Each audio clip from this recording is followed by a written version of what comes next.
You know what I love? Sports. I love sports. Sports. When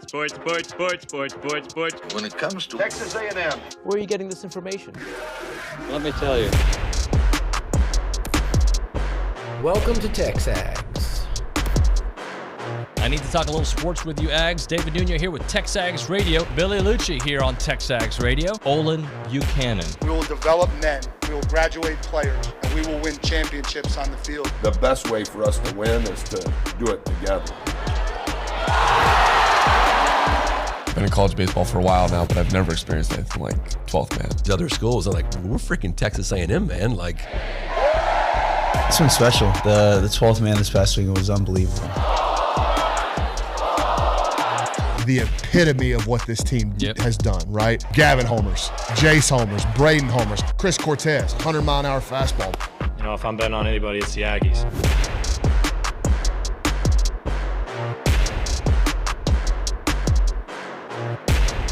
All right, guys, it's been confirmed. Shane Sadeo is going to be out for the year. We expected it, but yesterday Jim Schlossnagle did confirm it. He basically said he won't pitch again this year. The prognosis was better than originally expected for next year. They've got to wait 2 weeks.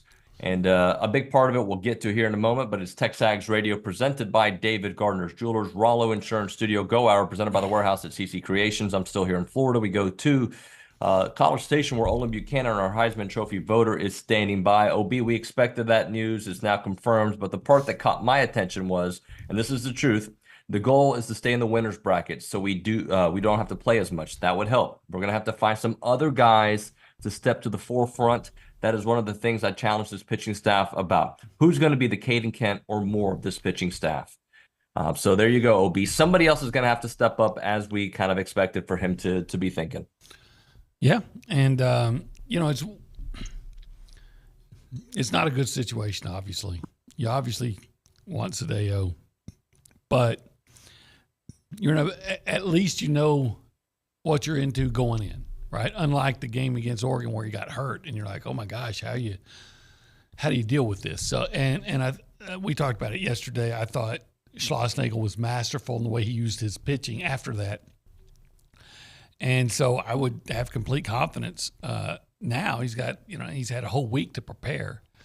And I would assume that in that second game they will start Lampkin or Jones, and then have just a short hook and be quick to bring in Cortez if need be. And then, hopefully be in the winner's bracket and see if by game 3, if Prager's not ready to go again. And then you do the same thing, pitching by committee. Pitching by committee works for me. So we'll be doing a lot more baseball throughout the show. The entire 9 o'clock hour, we'll have our Omaha crew with us. We'll have Richard Zane and Ryan Brauninger. Jim Schlossnagle set to join us right at the top of the 9 o'clock hour. A couple things I wanted to get into beyond that from a football perspective. Yes, sir. It got me just thinking conversation-wise. All right, so Jeff Levy, he says, I don't see a single team being undefeated in this league. And I'm wondering to you, what do you think about that? Do you think this year in the SEC, because Georgia came very close last year but lost in the SEC championship game, and they've done it before. 2019, LSU did it. 2020, Alabama did it. Georgia did it a couple years back. Last year, they weren't able to do it. Do you see an SEC team going unblemished? Maybe not. I mean, he might be right. I thought he said like multiple teams, but on the surface, I tend to agree with him just because the more good teams multiple you got, teams. You're right. He did. The more teams you have that are good, the harder it is to go unbeaten. That said, if anybody did go unbeaten this year, and I don't think they will, but it'd be Texas, because I think we've talked about it before, you have as advantageous a schedule as you can have in the SEC. You got to play Georgia, but you get them at home. You get A&M in a last game rivalry game, and then in between, you got Kentucky, Mississippi State. I think what Jeff Lebby said, though, would carry a lot more weight if he wasn't coaching in his first year as the head coach in this league, and he wasn't coaching one of the worst teams. Yeah. I think that's kind of speaking out of school. If Lane Kiffin had come up and said, I don't think anybody's going to go undefeated, or even Kalen DeBoer, who's in his first year, but he's at a strong program, or Brian Kelly or Eli Drinkwitz or Smart. Any of those guys say it, I think it means something. But, when you're basically setting up to be a punching bag along with Vanderbilt, unless every one of their transfers hits, maybe you shouldn't be the one that's coming off as the authority on the subject. Back to the Texas schedule thing, outside of Georgia and Oklahoma, every team they play on their schedule won 7 or less games. Right. So let that sink in for – yes, they have Michigan, the national champions. I understand that. It's not the same Michigan team, but they have them. David, I put it to you. Do you think it's a coincidence that in their first year, Texas got a schedule? I mean, look at some of the other schedules for some of the teams, even Oklahoma. Do you think it's a coincidence that Texas just happened to get a schedule where the toughest team you play at home? And well, if there were wink deals from beforehand, if Ross really said, Bjork said, all right, but they're coming in, but we're getting that first game at home. Don't you think that Chris Del Conte's like, all right, that's fine, but we're going to have a pretty favorable schedule. Like, if we're negotiating here, you're going to give us that first year because we're going to be SEC ready-made. I think it's partially coincidental, but I also do think, something about that. It's just the timing of it all doesn't make sense to me. It'll be the year Nick Saban leaves, right? And now the SEC is wide open. Texas gets this, but they got Michigan on their schedule, so let's make it real easy for them. But it's not the same Michigan team. Oh, and Georgia, who A&M has not hosted yet, we're going to make sure that they go to Texas that first year. So it looks like they have a hard schedule, but they're going to get them at home. Yeah, that's what I'm saying. I think Greg Sankey pulled a Dan Beebe in this case. Said, hey, I'm already going to start making allowances for our friends, our brethren in Austin. I just find it odd that you get Vanderbilt and Mississippi State and Arkansas. And Kentucky's a pretty good program, but no offense. I think it's just odd that you just happen. I mean, it's like sitting down at the Texas Hold'em table, and and you were in your first 3 cards you were dealt Jack, Queen, King, and hey, we're going to put an ace on the table for you. So, Obi, listen to this. Just for this a little perspective. So, really elite SEC teams, and there's a lot of them, win 10 to 11 games, right? So you have Ole Miss, they went 11-2 last year. Alabama went 12-2 last year. Missouri went 11-2. Okay, those are some SEC teams that when we talk about the top, at least win records, okay? When you combine Florida, Arkansas, and Vanderbilt, all on Texas' schedule, those 3 teams combined for 11 wins. Yeah. Yeah, and again, what a coincidence, right?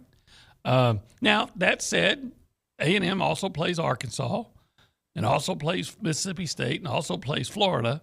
But then when you look at it, you see A&M with 10-3 LSU, and A&M wants that game, by the way, and 11-2 Missouri. And A&M caught some breaks. They don't play Alabama or Ole Miss. But still, I just find it if you ranked schedules based on I'm talking just SEC teams, and you just looked at the wins and loss totals from last year, I would be inclined, this may not be true, but I would be inclined to think that Texas has the easiest schedule based on last year's results. That may not be true.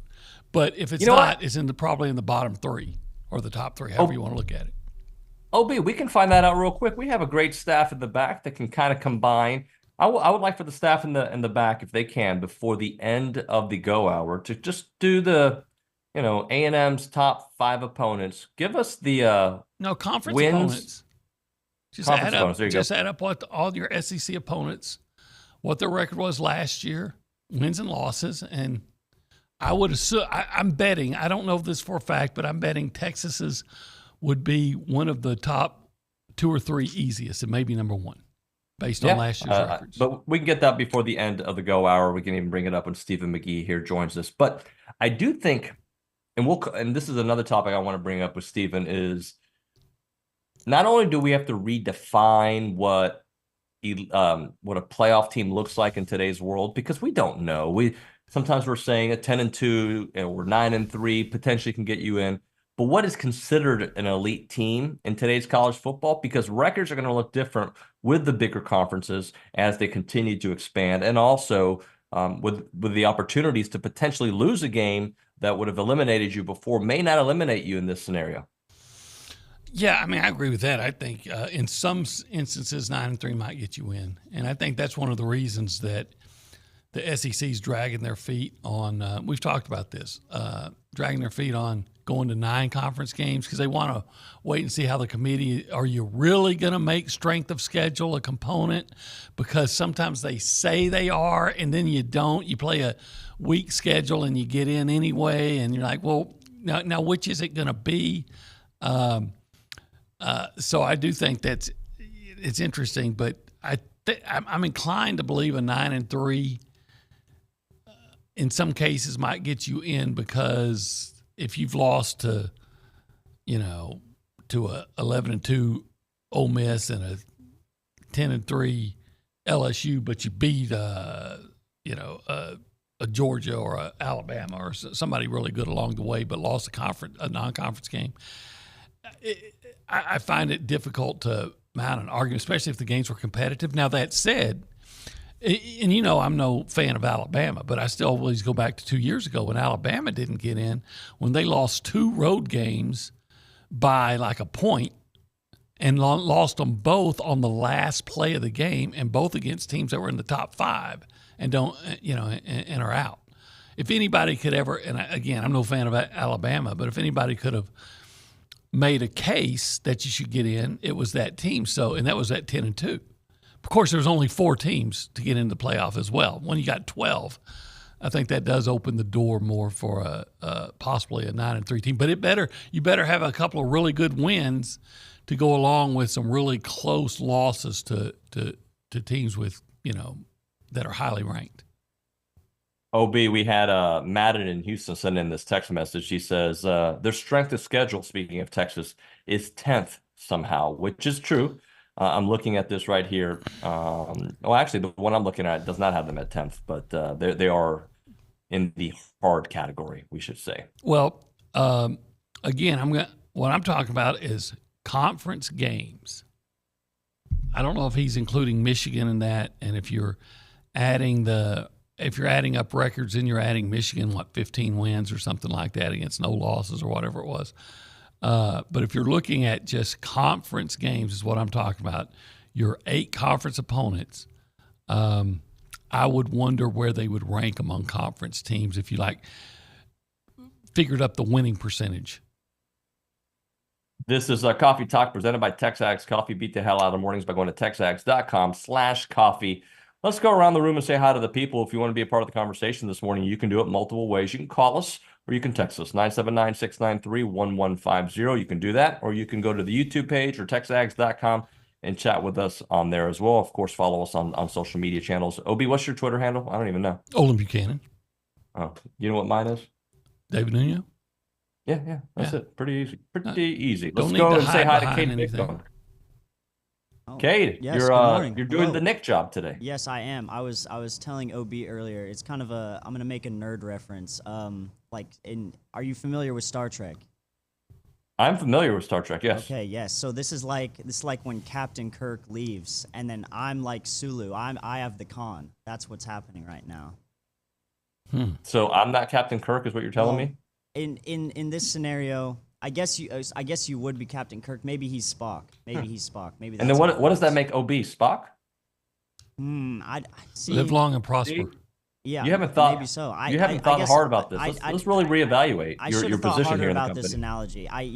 Maybe I'm that Russian, the young Russian guy who sits up front as well. Who knows? What's his name? The young Russian guy. Chekhov, maybe. Come on, Bones.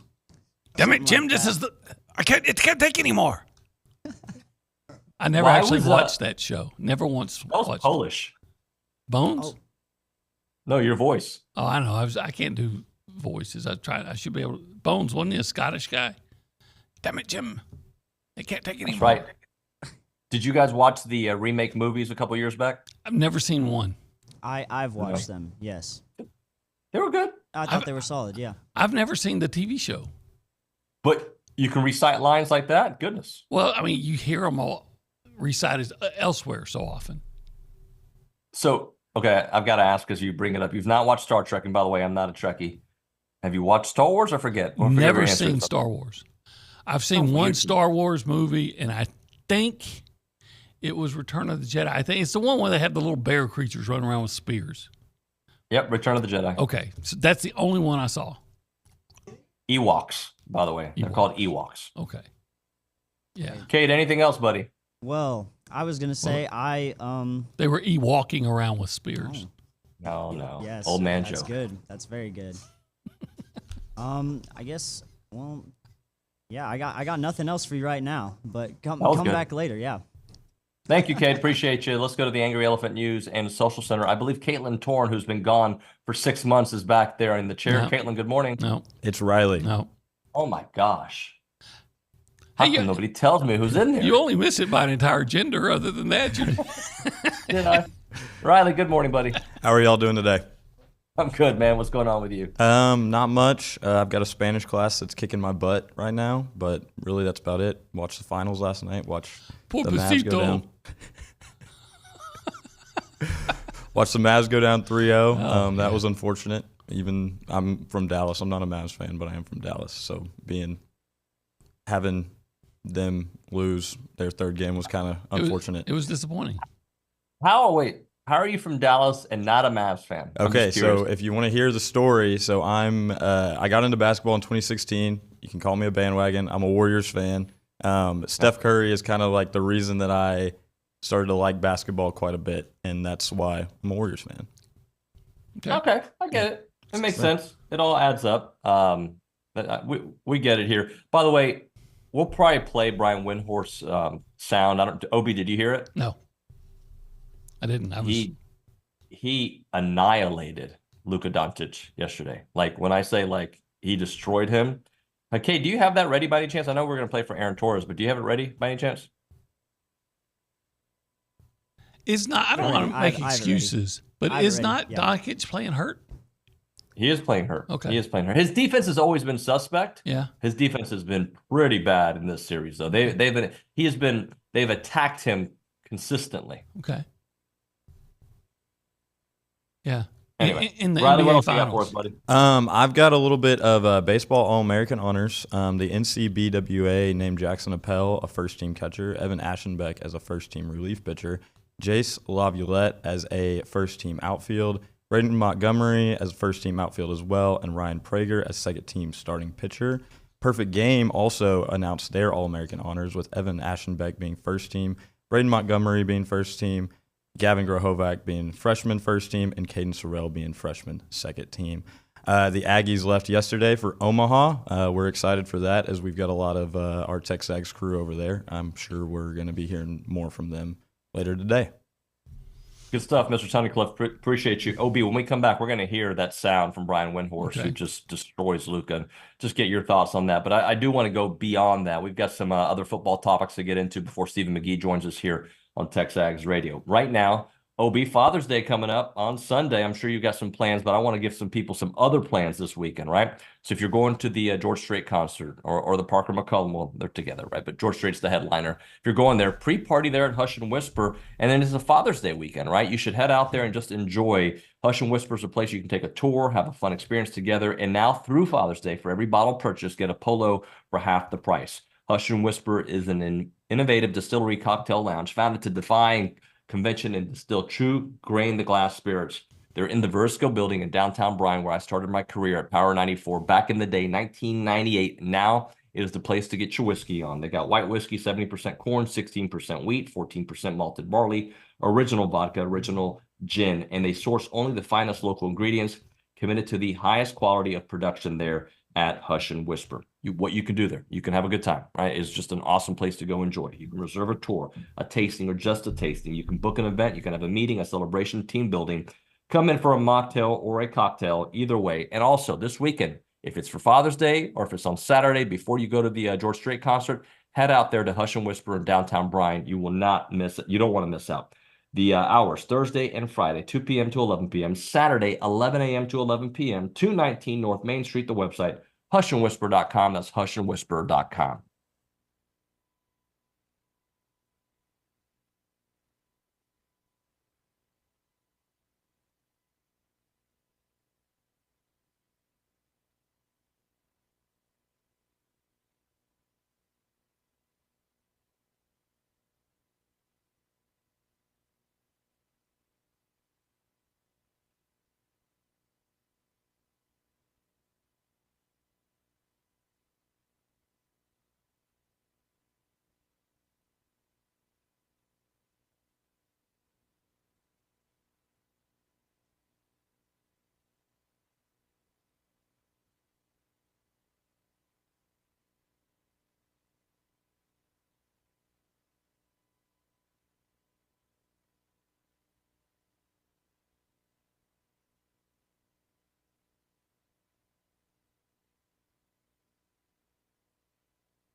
All right, we're back here on TexAgs Radio, presented by David Gardner's Jewelers, Rollo Insurance Studio Go Hour, presented by The Warehouse at CC Creations. That was John Party, OB. I'm sure you're a big John Party guy. Gotta admit, I'm not familiar. Oh, surprises me, Mr. Country Music. Yeah. But, oh, wait, that's me. Yeah, you're Mr. Country Music. I'm still stuck in like the 70s and 80s outlaw country. That was my genre. You know, Hey, Waylon Jennings and Hank I mean this Williams with a lot of Jr., respect, okay? Merle Haggard. I didn't notice it in the first segment, but you got some Uncle Rico hair going on. Oh, yeah. I didn't put any product in today. So yeah, I just noticed it. I'm doing the Uncle Rico thing. Maybe in the break, I'll go put some product in. No, I like the Uncle Rico look I can on throw you. it over them mountains. Have you watched the movie yet? I've not seen it yet, but I've heard people. Well, last time you were calling me Uncle Rico, people were putting a, what was it? You call it a Memes? meme? Is that what it is? Memes, GIF, GIFs, whatever. And he was saying, I can throw it over the mountain. So at least I know. It's kind of like that Star Trek thing. I know the line without seeing the movie. OB, you know where I'm currently, like what state I'm in, You're right? in Orlando, Florida, right? Or No, Juno I'm Beach. actually currently in Juno Beach, Juno Florida, Beach. which is Juno Beach, Alaska. about an hour. Pardon? Juno Beach, Alaska. No. I'm about an hour from Miami, and the hope was after the show at some point I'd be able to go to the beach, right? Yeah. Because we're here for a couple days. We're leaving here soon, but a couple days. Have you seen the weather in South Florida? I've heard it's still. Is it still raining? South Florida has delivered 20 inches of rain in the last 24 hours. A state of emergency has been declared after a tropical rainstorm unloaded nearly 2 feet of rain in less than a day, shutting down travel and threatening lives and property. And we were traveling back and forth from Miami and Juneau yesterday during that. So that's basically, we can hang out in this little apartment, and that's about it because it's been raining that much. Well, maybe it's a blessing in disguise, because I was reading about a lady in Florida, other side of Florida, but in Florida, getting about 20 inches of her leg bit off by a shark this week. So, had you gone down to the beach, maybe, you'd have a Jaws moment. Well, now that Isla's in the background listening, you've ruined her entire beach experience. Thank you, OB. So, Callie Garner went in the back and did some overall SEC records for Texas A&M, and OU. Would you like to hear them? Yeah, let's hear them. All right. Do you want me to start with Texas? You want me to start with A&M or OU? You tell me. Let's start with A&M. A&M's always first in my mind and heart. Okay, so A&M's overall 54? SEC schedule minus Texas. Okay. Their record but minus Texas. You have to include 40. Texas. Sorry? You have to include Texas because they're one of the SEC. I'll get to Texas in a minute. Okay. But just so we broke it down in 2 tiers. Okay.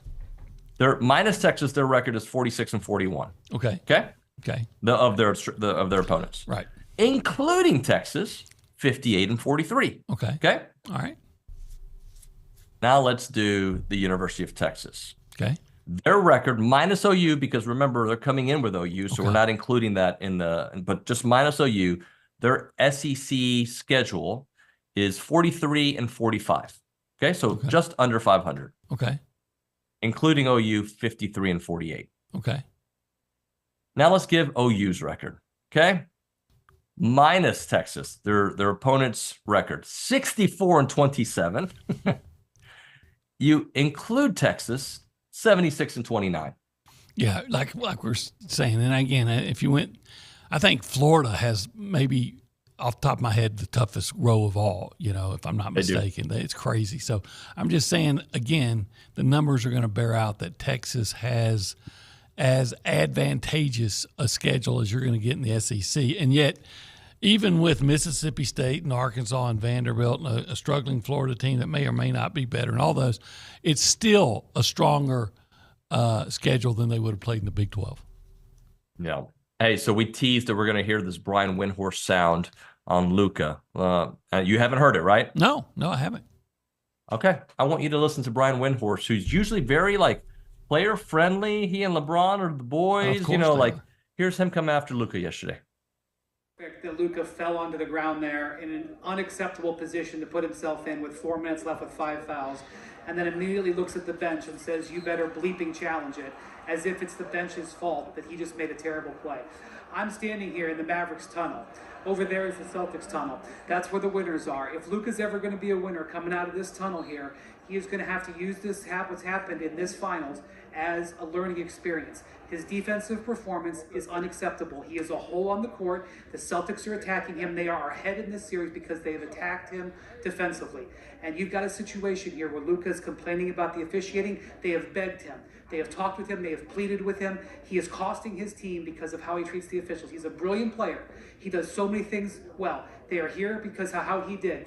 His performance in this game is unacceptable, and the reason why the Mavericks are not going to win. He's got to get over this. And the fact that he came out after the game and blamed the officials showed me he's nowhere close yet. So maybe over the summer, somebody will get to him because nobody with the Mavericks or anybody else in his life has. And that's where the Mavericks are at this point. They're never going to get to this tunnel with the trophy if he doesn't improve those aspects of his game. I remember hearing similar things about Dirk Nowitzki before he won his first championship. I mean, some of the things he's saying is correct. Some of it is, but he should attack. Talking about Winthor, should attack a case of Slim Fast with the same veracity that he's attacked Luka Doncic. Look, I mean, ferocity. He is close. He's in the NBA. You're talking about they're in the finals. Oh, they're never going to get close. What are you talking about? He's got his, and I'm disappointed. I am disappointed. But he has gotten his team, and he's the major factor that they're in the finals, but they're not even close. Come on. Maybe you should change it to Brian Windbag, his name. Well, by the way, let's not forget that the Boston Celtics were the best team in all of basketball. And it wasn't close. In the Eastern Conference, they were 14 wins better than the New York Knicks. The best team in the West, that, by the way, the Mavericks took care of business, won 57 games, 7 games less than the Celtics. So the fact that the Celtics are up should not surprise anybody. They were the better team coming into it. They were expected to win the finals. That's why they had the home court advantage.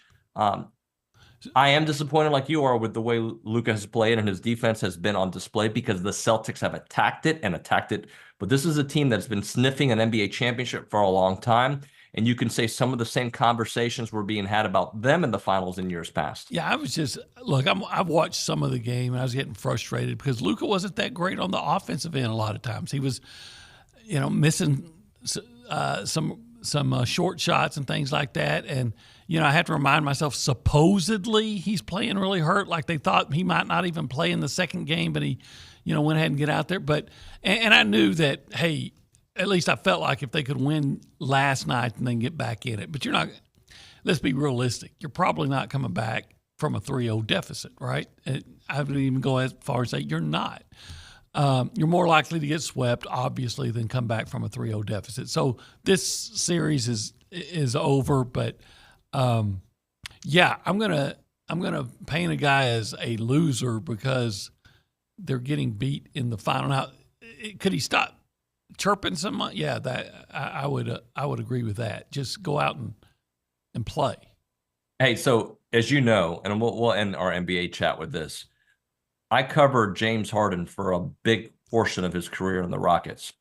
I don't remember ever Brian Windhorst coming after James Harden with the same kind of anger that I heard last night. So I don't know, for some reason but James Harden had very similar moments as well. Now, people did talk about him, missing game 7s and not being a factor, but I don't remember the anger. So I just bring that up because those two players are often compared to each other. Yeah, well, I don't know. I can have my suspicions about, the difference, but I'll just leave it at that.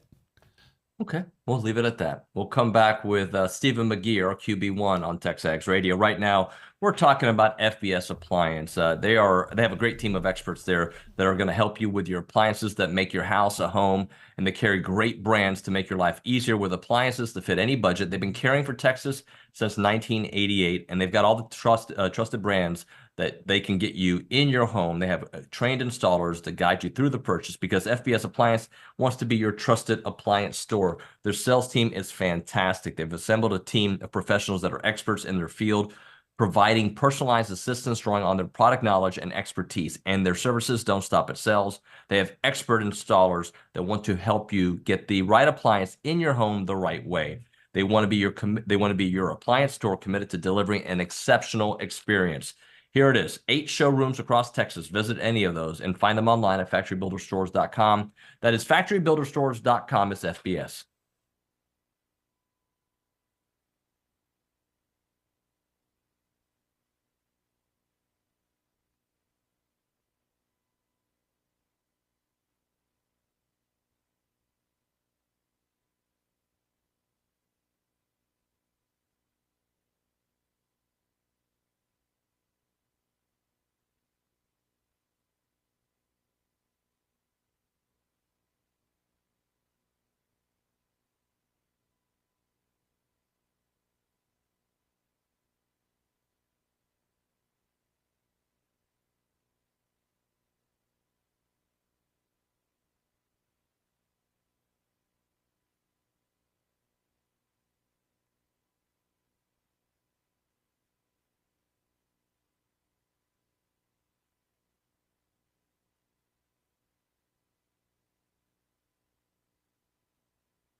All right, we are back here on TexAgs Radio. We are presented by David Gardner's Jewelers, Rollo Insurance Studio. OB is in College Station. I'm in South Florida. And Stephen McGee is at his office, our QB1 Paragon Financial's best.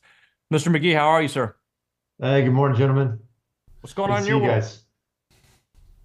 Just grinding as usual, chasing around a little terrorist, and all is well, man.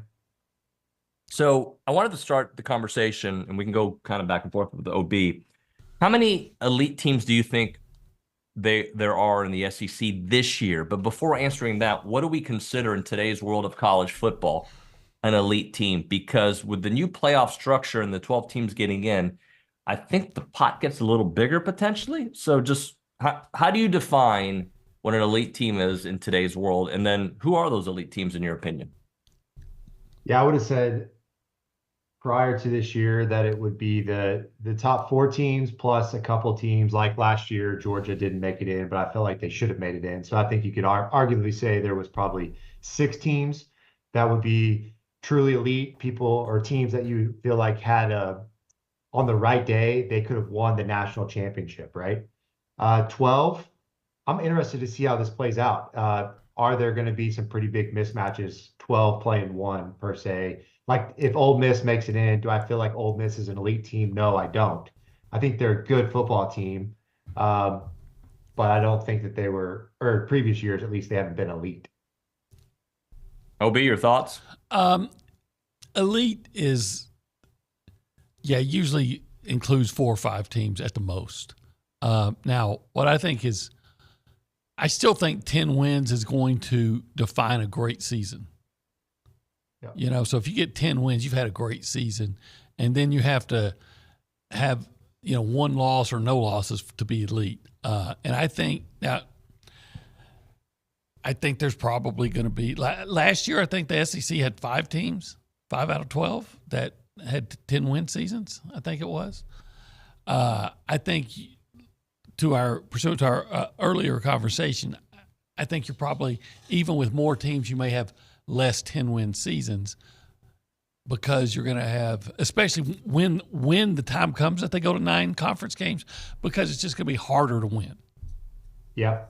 What's interesting, though, is if you have the expanded format, if a team gets hot late, they had a rough start, let's say they drop 2 games, but they get hot late and then they win it all, you could have a 2-loss team technically be the national champion, or potentially even in a crazy, crazy scenario, maybe 3 losses.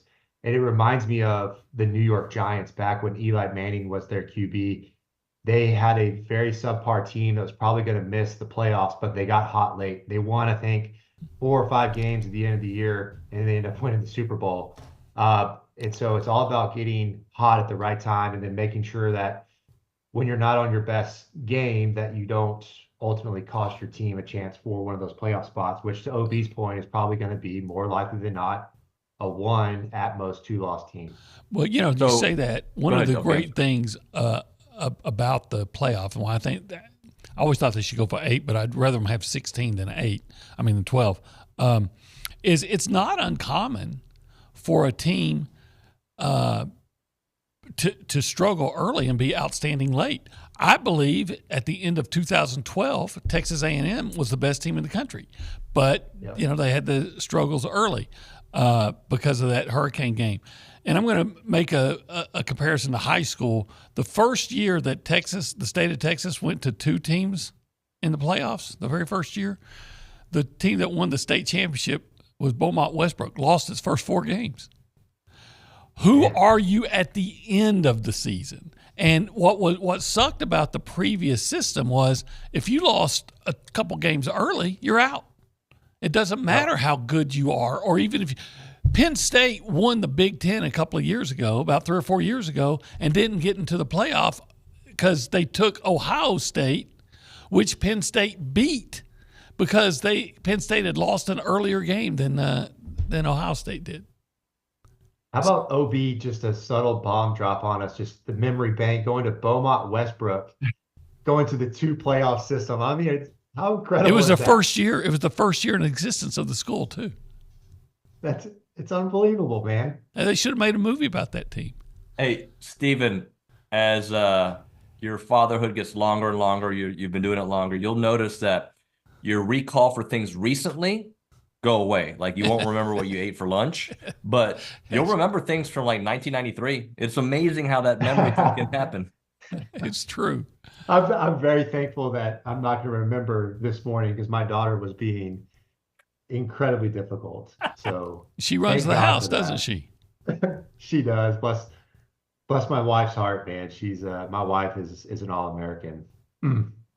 Hey, so here's another thing to consider. I was reading Andy Staples from The Athletic, and he brought up an interesting point, how SEC and Big Ten championship game losers could get screwed. Now, maybe not out of the playoffs, although I think that is possible, but something that could happen is the second place team in the Big Ten, let's say they lose in the Big Ten championship game, and they use, I believe, Ohio State and Michigan in this scenario, that they drop in their seedings, and then the team that was initially third passes them in the college football playoffs, but potentially a scenario where if you lose, let's say you're a 3-loss team that gets into the SEC championship game, not likely, but in that scenario, do you maybe fall out of it? And do conference championship games maybe make it more difficult for you to make the playoffs in the future?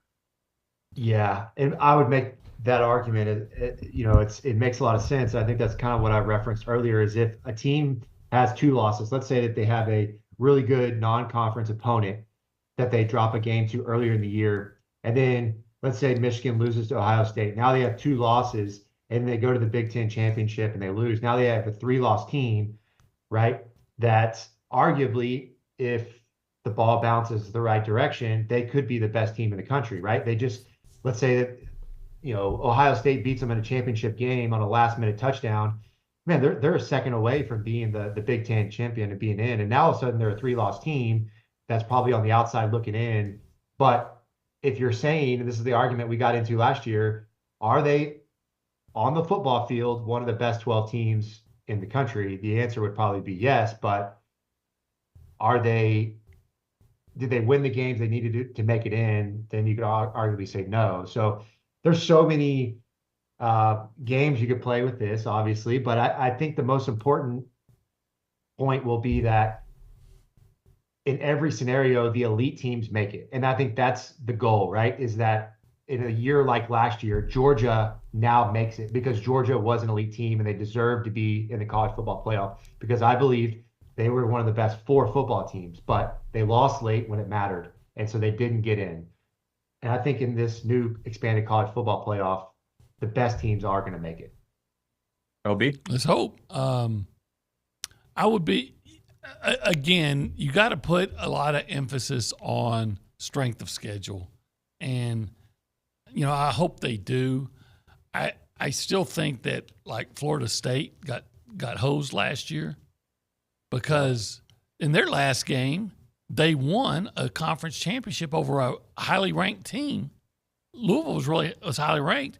And, yeah, Florida State didn't have their quarterback. So what happened? Their defense went out and pitched a shutout. And it's about a team.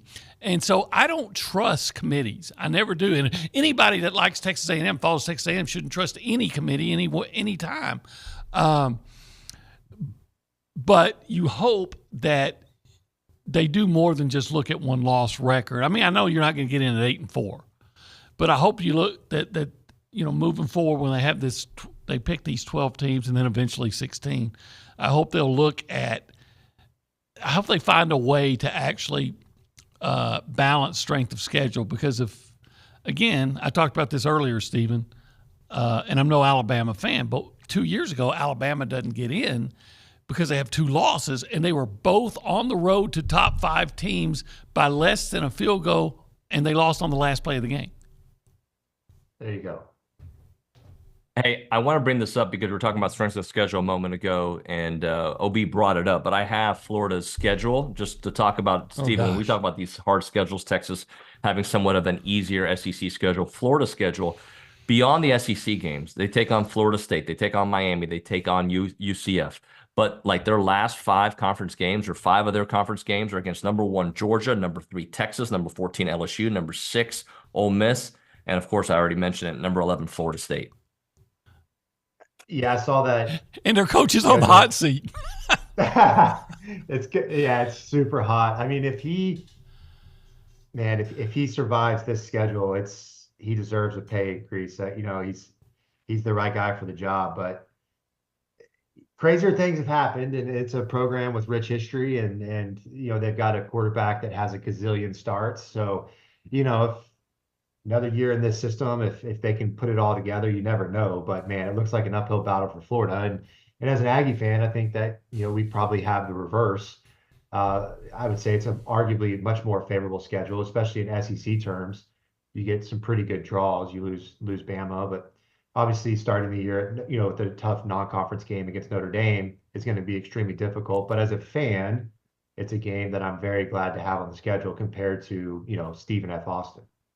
Yeah, I agree with that. Let's do this. Let's hit a break. I want to come back with a little buy, sell, lease. We're going to talk quarterbacks, but in a different way. That's coming up here. Right now, we're talking about your car wash tradition with the friendliest staff. That is Aggieland Express Car Wash. They have 2 locations. You got the original that I go to on William D. Fitch behind Shipley's and College Station, and the new location, 2528 Texas Avenue South in College Station, right across the street from the Planet Fitness there. Both Aggieland Express car washes have all the services you want. Varying wash options, free vacuums, towels for use, unlimited monthly membership packages starting as low as $19.95. But the new location also offers a full-service car wash, the newest full-service wash in town. You can choose all your options from right there. They're going to take care of everything for you. The cleaning, the drying, the vacuuming, the Armor All interior. You name it, they do it. And for a special limited time, they're inviting you to try that full-service option for half price. Normally it's $40. They're going to do it for $20 as long as you tell them TexAgs and David Nuño sent you by. So we're going to give somebody a free car wash right now for that new location, 979-693-1150. The first caller will get a free car wash right now from Aggieland Express Car Wash in College Station. The Texas Avenue location, 2528 Texas Avenue South is Aggieland Express.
TexAgs Radio, presented by David Gardner's Jewelers, Rollo Insurance Studio Go Hour, presented by the Warehouse at CC Creations. Stephen McGee is with us from Paragon Financial, or QB1. Olin Buchanan at the mothership there in College Station. We're going to do a quick buy, sell, lease because we only have 3 minutes here, guys. Buy, sell, lease quarterback matchups for A&M. And I'm just going to give you the 3 matchups. You've got Connor Wigman versus Riley Leonard. You've got Connor Wigman versus Quinn Ewers and Connor Wigman versus Brady Cook, the Missouri quarterback. Give me your buy, sell, lease, Stephen McGee. I'm definitely buying the Texas A&M matchup. Quinn Ewers, potential first-round pick, and obviously, you guys know I'm big on Connor, so a lot of ability there. Not just from the historic matchup, 2 Texas kids going at it, A&M, Texas as it should be. Then I'm going Riley Leonard as the lease, Notre Dame, just because Elko coached him at Duke.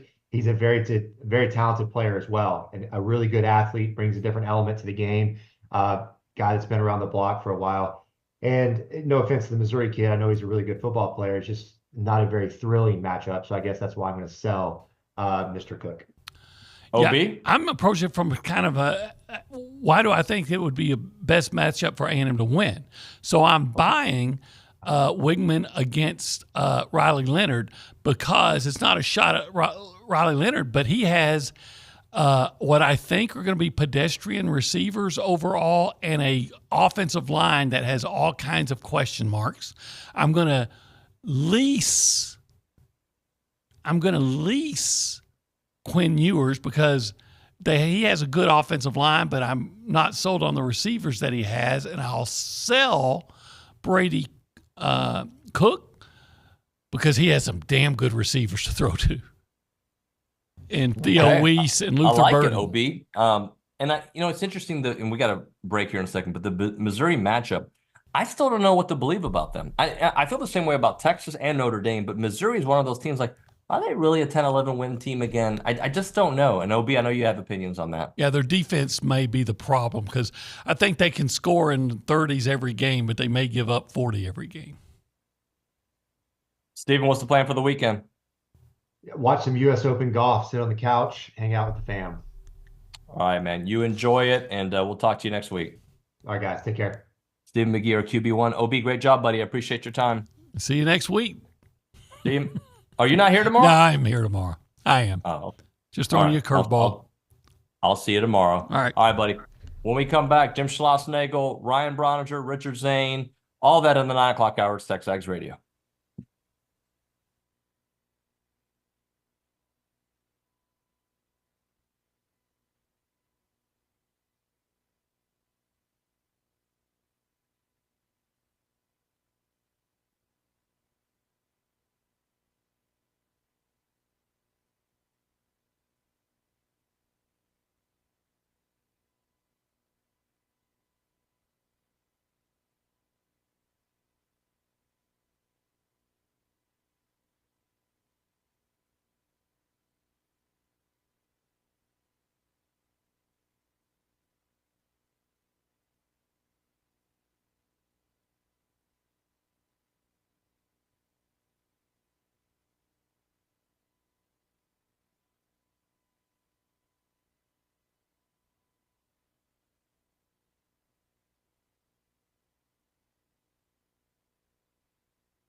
All right, welcome back into TexAgs Radio, presented by David Gardner's Jewelers in Marralo Insurance Studio in South Florida. Omaha is where we find Ryan Brauninger, and that's also where we find Jim Schlossnagle here on TexAgs Radio. Schloss, good morning, sir. How are you?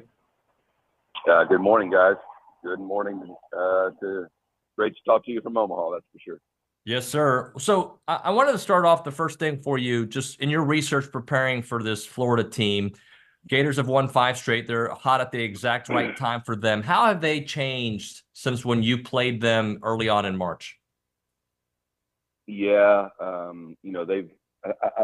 think most teams that have made it this far in the season, you're able to overcome adversity, and they've certainly done that. They've had a really young pitching staff to start the season. They were relying on a lot of freshmen or some super young guys, and we caught them at the beginning of the year when we were, we're still trying to figure ourselves out. So I would say a couple things. One, those young pitchers have grown up. Guys like Peterson and McGee and the other big freshman arms on their team. And then they've also had a couple really big injuries, and they've had to overcome that. They got a guy, Ashton Wilson, hitting in the middle of their lineup that. When I was looking at video, I think he pinch hit against us in the game that we won down there against Tadeo and ground. I think he may have grounded out the shortstop to end the game, and now he's hitting the 3-hole. So they're still, when we left there, I was like, holy cow, the talent, the power. Obviously, Kegley, the first baseman, is just a game-changing player. And then they went through a lot, and.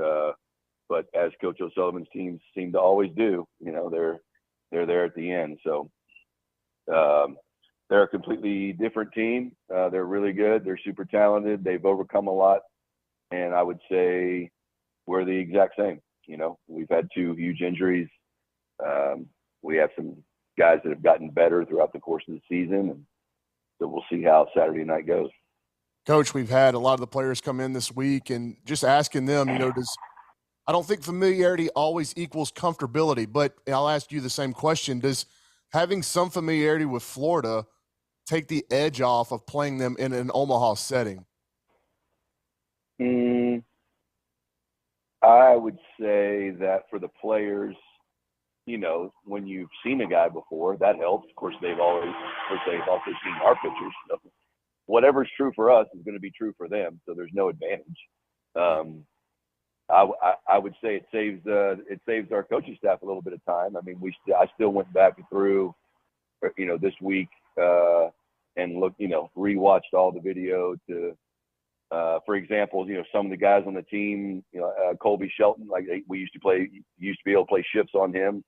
He's staying on balls the other way enough now to where you can't. So I think it saved us a little bit of time in terms of from a coaching staff standpoint, but from the player standpoint, there probably is a little bit, but it's equal, so there's no advantage. Yeah, and then on Sunday, obviously with the injury to Braden, and you tinkered with the lineup a little bit, put Jackson leadoff. Is that something y'all are content with, or are you going to continue to look to maybe mix and match based off of the matchup? Well, how many games did we do it? Once. Scored 15 runs, right? That's exactly right. Yep. Yeah. So my bad. Yeah. No. I mean, I think to be honest with you, the only other option, and as you know, I'm very transparent. The only other option is to leave Gavin and move Appel in the 3-hole, because the whole point of the lineup, number 1, have lineup balance. Number 2, get your best hitters up the most. Number 3, protect Jace in some form.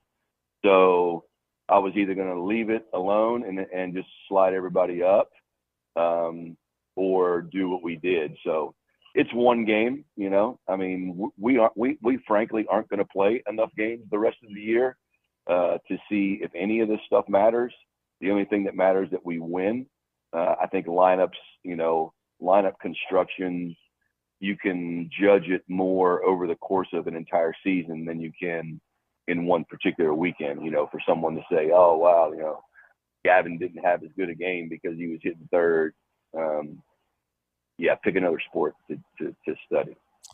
Yeah, for sure. And in that same vein, Coach, with it being a one-game scenario against Florida instead of a weekend series, does it change how you guys go about attacking Caglione? Do you pick your spots a little bit more because it's just one game and you're only going to get 3-4 at bats with him?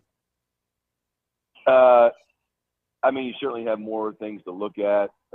We were talking about it on the bus yesterday. Max was talking about the different ideas he had. I mean, number one, when we finally got here yesterday, which is a total other story, that was crazy. When we finally got here yesterday, the wind was blowing in really hard, and I just checked the weather, and there's supposed to be a little bit of rain, maybe a front come through on Saturday, and it says a big south wind. Well, a big south wind here is blowing in, unlike Bluebell, where the south wind blows out. So that could play a role into it, but Max was talking about how we might want to do this, we might want to do that. I said, buddy, just make sure he's hitting with the bases empty. That's really all I care about. If he'll be hitting second, I'm assuming, where he's hit most of the season, and the key to the first inning is going to be getting out whoever hits in front of him.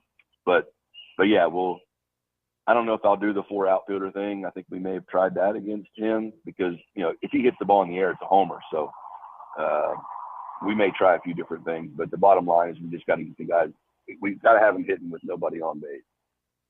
Yeah, and then, a lot of people have asked me across, the region, the country, doing these podcast hits about, how does A&M replace Braden and Shane Sadeo? And I'm like, well, you don't have to replace them. It's kind of like a money ball scenario. Like, you're just trying to recreate them in the short term in an aggregate. And I thought the brief cameo we saw out of Caden Wilson was highly encouraging against Oregon. Do you think just being around him this week, he's taking a lot of confidence from that outing? Yeah, 100%. That inning really that he got us out of, that's really, if it was a second guess for myself, it would have been, we were just, all their hitters were just having great looks on our pitching, and whether it be hitting them or we were walking guys or whatever. We were just trying to change the look for just a couple batters, and obviously Peary changes the looks. But if I had to do over again, I already had it in my mind that I was going to use Wilson in a big role in the game. And what I need to do for Caden is give him a chance to start an inning clean, so he can not feel the pressure of having traffic on the bases. But yeah, I thought it was awesome. He obviously will take a lot of confidence from that. He's not going to be Sadeo this year. I think he can be that kind of pitcher at some point in his career. But Shane's incredibly special and experienced and confident and elite strike thrower, and that's a massive loss. And the Braden thing is just still. He sent me pictures. His dad sent me pictures yesterday from the hospital bed when he got out, and I'm so glad the surgery went awesome and everything was as expected. And the doctor felt like this guy's going to make 110% recovery. But it just makes me freaking throw up down my shirt that we had a chance to have a team in Omaha and have Braden Montgomery finish it out up here with us. So we'll, Kent's obviously a way different player, but there are some parts to having him in the lineup that make us better in some ways. We're not going to recreate the power, even though he hit the homer. But there's other things Kent brings to the lineup that allow us to maybe be a little bit different club, and we'll see how it turns out. Talking to Jim Schlossnagle here on TexAgs Radio, presented by David Gardner's Jewelers. Schloss, how do you see Tanner Jones' role this College World Series? Massive, yep. Yeah, they changed the format to the World Series beginning last year, so now it's very, very much condensed. And so all of your pitchers, Weston Moss, I don't know if I said this on your show earlier in the week, but I challenged the pitching staff, who's going to be the Caden Kent of the pitching staff? Who's going to be the guy that hasn't or has played a role, but, gives us, 4 or 5 innings that maybe during the course of the year, they haven't given us that much. Could it be Zane Badman? I think he's got a chance to, but Tanner's obviously, he's had a lot of experience both as a starter and as a reliever. So all those guys are going to have to give us something. We brought extra pitchers on the 27-man roster. That was some really tough conversations to have to leave guys at home. Totally unfair per the NCAA, but yeah, Tanner's, even if we win a couple games and stay, in the winner's bracket, I guess, you have to jam up your pitching. Coach, you've said it a bunch. The most important call that you have to make in a weekend is when to pitch Evan Aschenbeck. But, is the same question being asked now or being thought about with Chris Cortez? You better believe it, buddy. Yeah, we're not ready to announce starters yet. Trying to figure out, as soon as Florida's ready to do that, we'll do that. But we're trying to win this thing. So, Chris has been super effective. He has strengths and weaknesses. All the pitchers have strengths and weaknesses, and we're going to try to match those up with, both Florida first, but then also, what does it look like, North Carolina State, Kentucky. So, but yeah, Chris is going to play, obviously, just a huge role as he did over the weekend. You're a college baseball fan. How much of the other side of the bracket have you looked at and watched, and how interested are you in just sitting down and watching those games a little bit tomorrow? Yeah, excited. Yeah, I'm a fan. I don't know if I'll go over the ballpark, although this year we finally get to stay in what I consider the best hotel. No disrespect to the others, but we're in the Hilton, which is literally, as I'm sitting here outside on a little patio, I can look right into the stadium from here, and so it's great. You can, I can walk over there, watch 2 or 3 innings, and come back. You can actually get more done from a scouting standpoint by watching it on TV. But I'm a fan too, and I'm going to want to take in the atmosphere and all the pageantry that the College World Series is. So I'm sure I'll go over there.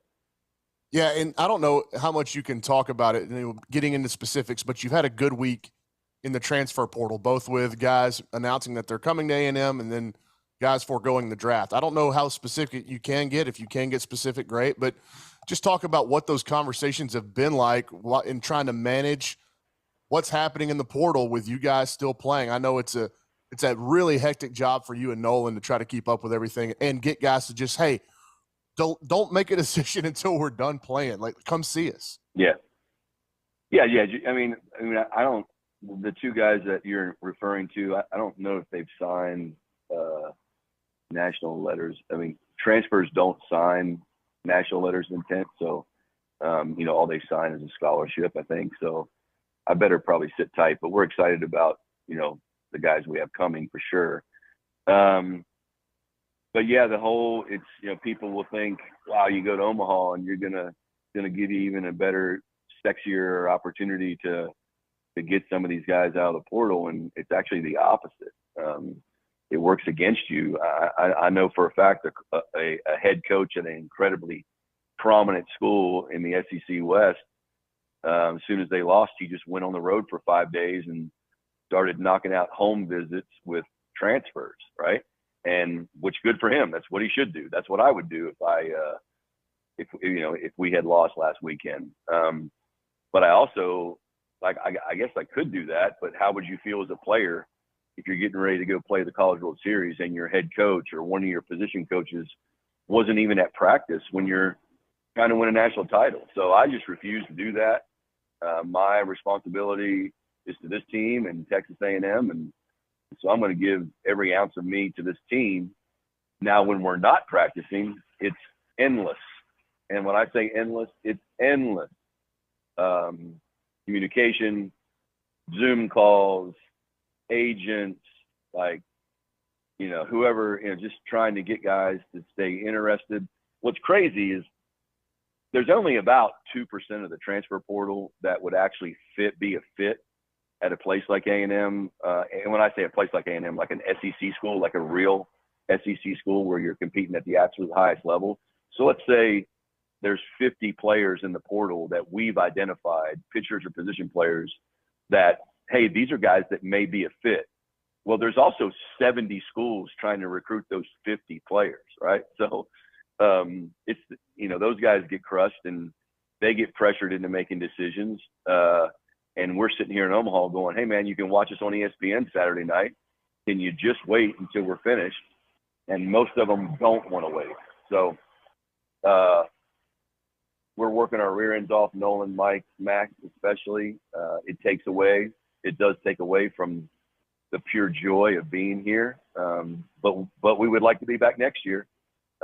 So it's just a never ending workload. Talking to Jim Schlossnagle here on TexAgs Radio. Schloss, the calmness that your team plays with when in the face of adversity, is that taught, learned? Is it the right collection of talent together? We've seen it all season long, but just your thoughts on how a team can have that mentality when it's at the toughest level. With some players, it's already in place, but with most people, we believe that mental skills and what some people may call mental toughness, that is a learned skill. It can be practiced. It can be, that's something when you come to our program, any program that I've been a part of, that's something we value that more than the baseball skill. Because, and if you ask any of especially our hitters, ask them what we did the very first day we ever got together in the batting cages in August. And what it was we went over, what does your routine look like at home plate when you get punched in the mouth or the umpire hammers you on a pitch or you take a bad swing? What are you going to physically do to regain control of your mind and your breathing? Because you cannot be in control of your performance until you're in control of yourself. So a guy that's sped up, right? A guy that, we had a pitcher this weekend in one of those games that, for example, we called a pitch where, do not look at second base, right? There was a runner at second. This is a no-look pitch because we're trying to keep the guy from stealing the base. Not only did he look at second base once, he looked at second base twice. And so what does that tell you as the coach? He's sped up. Like, he's sped up in a big way. And so we practice all those things so that when we get in those moments, whether they be in the regular season or the postseason, then you just do what you do. You trust your routine. You're always going to face two things in every baseball game, especially this time of year, and that's adrenaline and adversity. So it's coming. Just go to the actual mental skills that we have practiced literally since the third week of August, and we will be just fine. And so the answer to your question is we take pride in the fact that that is something that we practice on a daily basis. Coach, I know you guys will get some time on the field tomorrow, or excuse me, a little bit later today. Have you talked to the club about just the size of TD Ameritrade, or excuse me, the Charles Schwab Field? Like with your cuts and relays, are they going to look the same? Is it going to be the same tandems? Everything's going to look and stay the same, just on a bigger scale, or will y'all tinker with that a little bit? We haven't really talked about it, but they got to see it when we finally got here yesterday, and they let you go out on the field. No, not on the field. They let you get in the dugout, and they let you get on the warning track a little bit. So the guys see it. Number one, the wind was blowing in. It's a huge park, and it's a huge park, and there's a ton of foul ground, and we're in the Midwest, so we're not playing on Bermuda grass. Like this is your like rye bluegrass type of cold environment grass. So it's really thick. If you put down a bunt, if the other team puts down a bunt, a pitcher better really get off the mound because it's not going to roll very fast. But the ballpark is most definitely huge. In terms of cuts and relays, we'll keep all that the same. But one of the key plays, which it almost happened in our game the other day, if a guy hits a really deep fly ball, let's say in left center or center field, with a runner at second base, especially if let's say Chestnut's on the run, but he's going to catch it fine. That instead of that being, and the guy's tagging up from second base, that's actually a double cut. Because if the guy can really run and maybe he throws the ball to the cutoff man and it trickles away, then that guy's going to be able to score from second base on a fly ball. So we will talk about that. We will practice that in the hour and 15 minutes that we get. But everything else is, in terms of how we do it, it'll be fine. It's just that particular situation. You have to be ready to go double cut a fly ball like you would a true double. Schloss, great stuff, sir. Thank you very much for joining us, and we'll be watching. All right, guys. Have a great day. Gig 'em. Gig 'em. Jim Schlossnagle there on the hotline. Love his candor every time he comes on the program. We'll hit a break. Brownie and I will digest and kind of break that down. Can I lay back on this couch? What's that? Can I lay back on this couch for the next segment? Buddy, you can do whatever you want. Yeah, absolutely. Just make sure. I didn't know how casual it was in there today. You know, I didn't know what was going on. I saw maybe, was it an Isla behind you? Isla made an appearance. She did. So yeah, I'll make it comfortable. Who knows? We'll see when we come back. Just make sure you're laying like correctly. All right. I don't want to see anything. All right. Caldwell Country Chevrolet right now. Highway 21 in Caldwell online. CaldwellCountryChevrolet.com. They constantly have great deals on their website. If you're looking for a vehicle, that is the place to go. Caldwell Country Chevrolet. There's no doubt about that because they have great deals on their website. They have great deals in person, and they have the best customer service that there is. Complimentary pickup and delivery for all their service customers. And what they want to make sure is you have a excellent experience. That's why RC Slocum buys his cars there. That's why Dante Hall buys his cars there. That's why I bought my Tahoe from Caldwell Country Chevrolet a couple years ago, this month actually. It's the place to go. 15-minute drive, the very edge of Bryan, to the beginnings of Caldwell. A short conversation away, but you'll see the difference when you step on the lot and do business with the great people there at Caldwell Country Chevrolet. Highway 21 in Caldwell. Online, CaldwellCountryChevrolet.com.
Welcome back to the Casting Couch here on TexAgs Radio, presented by David Gardner's Jeweler. What? You were on a couch a moment ago.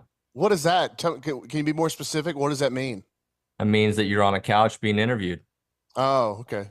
I didn't know if there was any other kind of connotation where you may have pulled that name from, or. No. Okay. Yeah, you're just being interviewed. You're casting yourself on a couch. That's Ryan Brauninger. He's in Omaha. Bronny, any takeaways from what we heard from Schloss? Anything that kind of jumped out at you?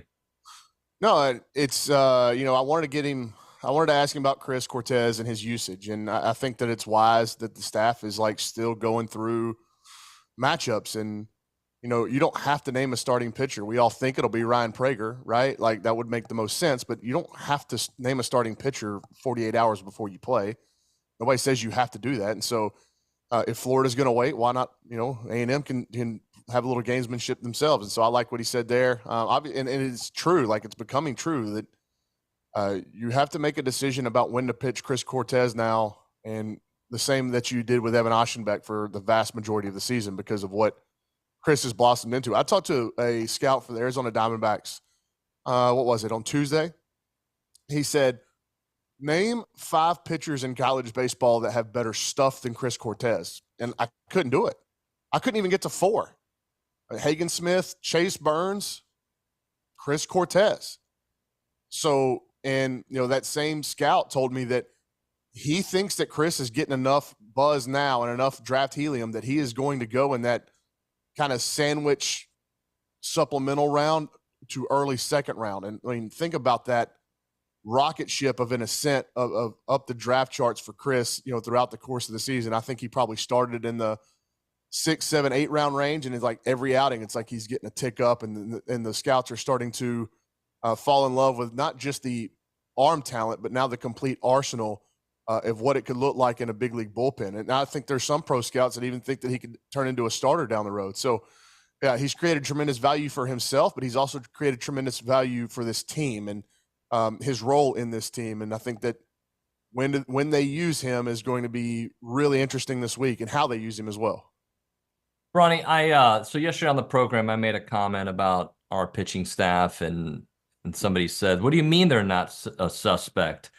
And yeah, I want you to help me out with this, because to me, there's not a lot of teams that are left or in college baseball that have an ace, a lockdown guy like Evan Aschenbeck, and another lockdown guy in Chris Cortez to go along with a lot of the other pieces. When you evaluate the pitching staff, I mean, are they semi-elite? Are they elite? Are they? Well, hold on. What was the data point that person was using to describe them as suspect?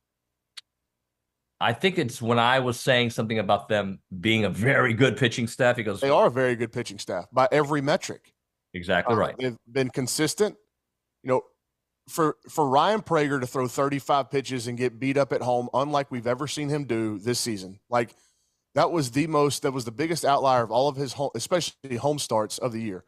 He threw 35 pitches. Oregon didn't score after that. So, and then you go to the Sunday game. Shane Sadeo throws 11 pitches.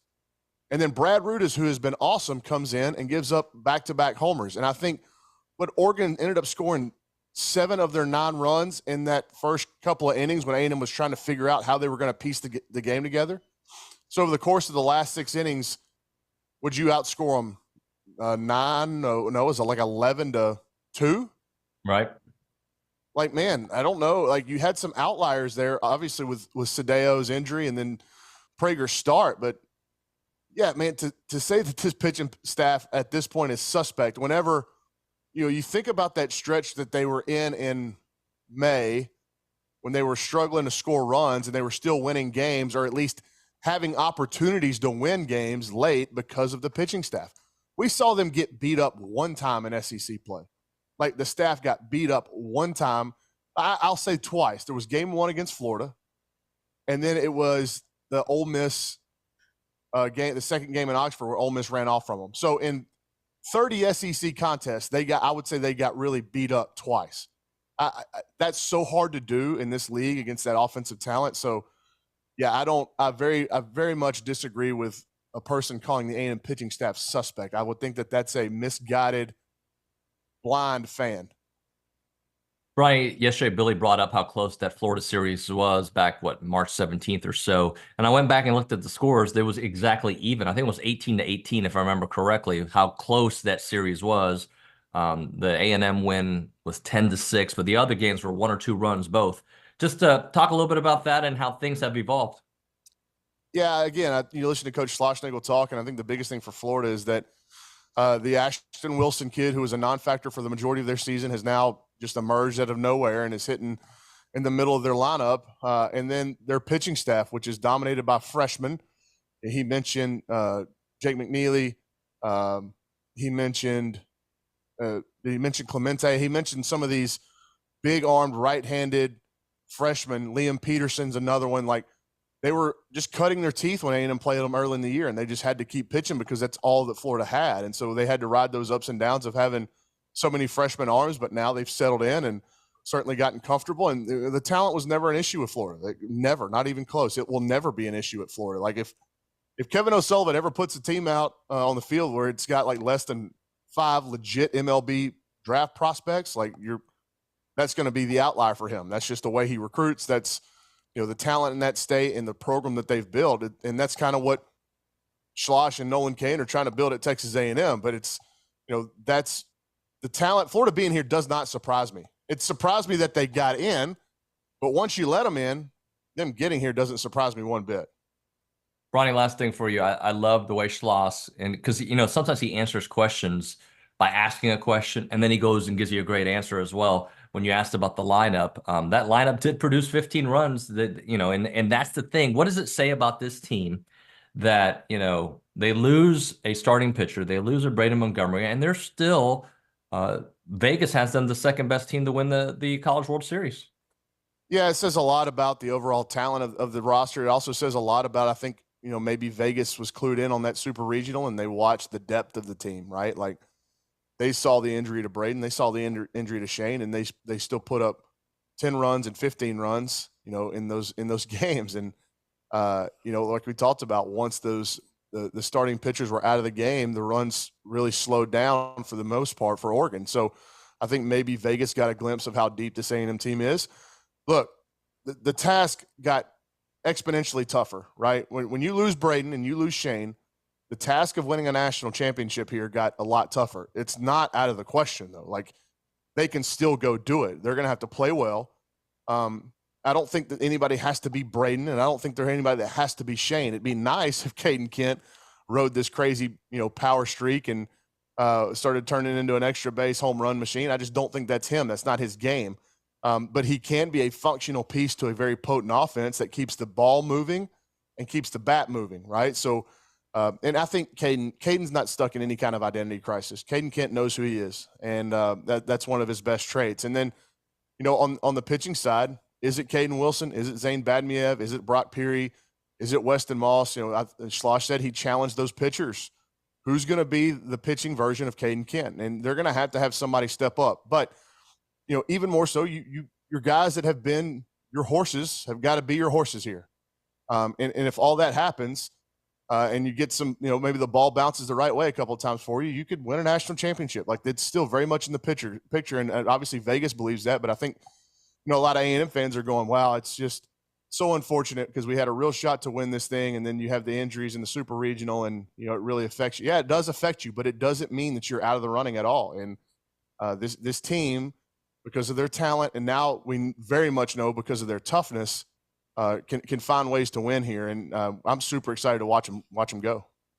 Thank you, Bronny. Richard Zane going to be joining us there from Omaha here momentarily. He's right here. Do you want me to tell him anything? He's right here. He's laying on the couch and he's all cuddled up.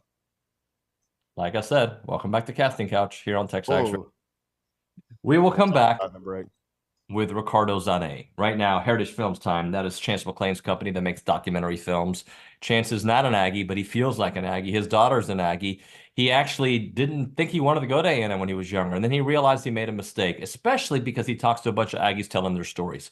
And this started before that, but his love for this university and the way we honor our history and our stories is just incredible, and that's part of the reason he loves doing Heritage Films. He loves the biggest part about it. He likes telling people stories, your family business, your family ranch, your family patriarch, whoever it may be. He loves to tell that story in a 2-hour documentary form, and it is fantastic. We did it for my dad. I highly recommend you do it for your family and then watch it together as a family. 2-hour documentary.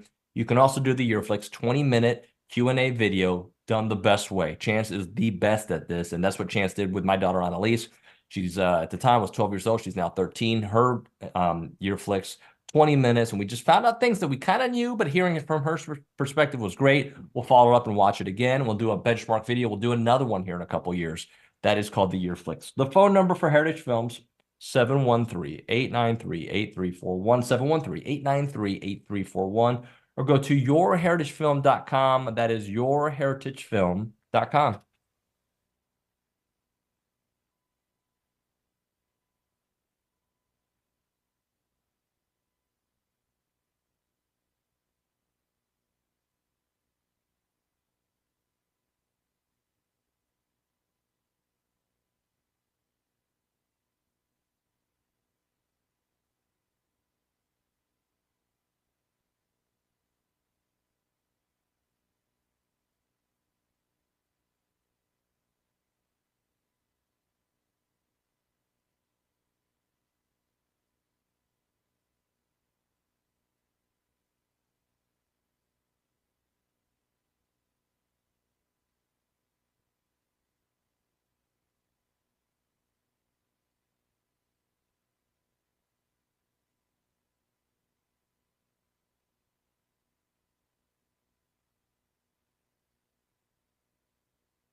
Welcome back, everybody. TexAgs Radio, presented by David Gardner's Jewelers. I'm in South Florida and my fake Rollo Insurance studio. The real Rollo Insurance studio is where we find nobody. So we go to our Omaha version of the Rollo Insurance studio, and the couch is still there. Richard Zane now joining us there from Omaha. Ricardo, you are wild for that reference earlier, by the way.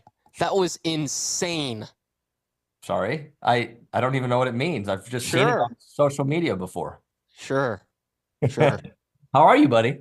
I'm good, man. Like we were talking before the break, like you were saying, you're in a good mood, and typically, you know, I'll roll out of bed 10 minutes before I got to be at the office and get to work on the show and stuff like that, the back end, and I just put my head down and go to work. Like I don't think I'm always in a great mood at the office, but I don't think I'm ever in a bad mood. But I guess I can be a little off-putting there. But right now, this morning, like Omaha's a cool place.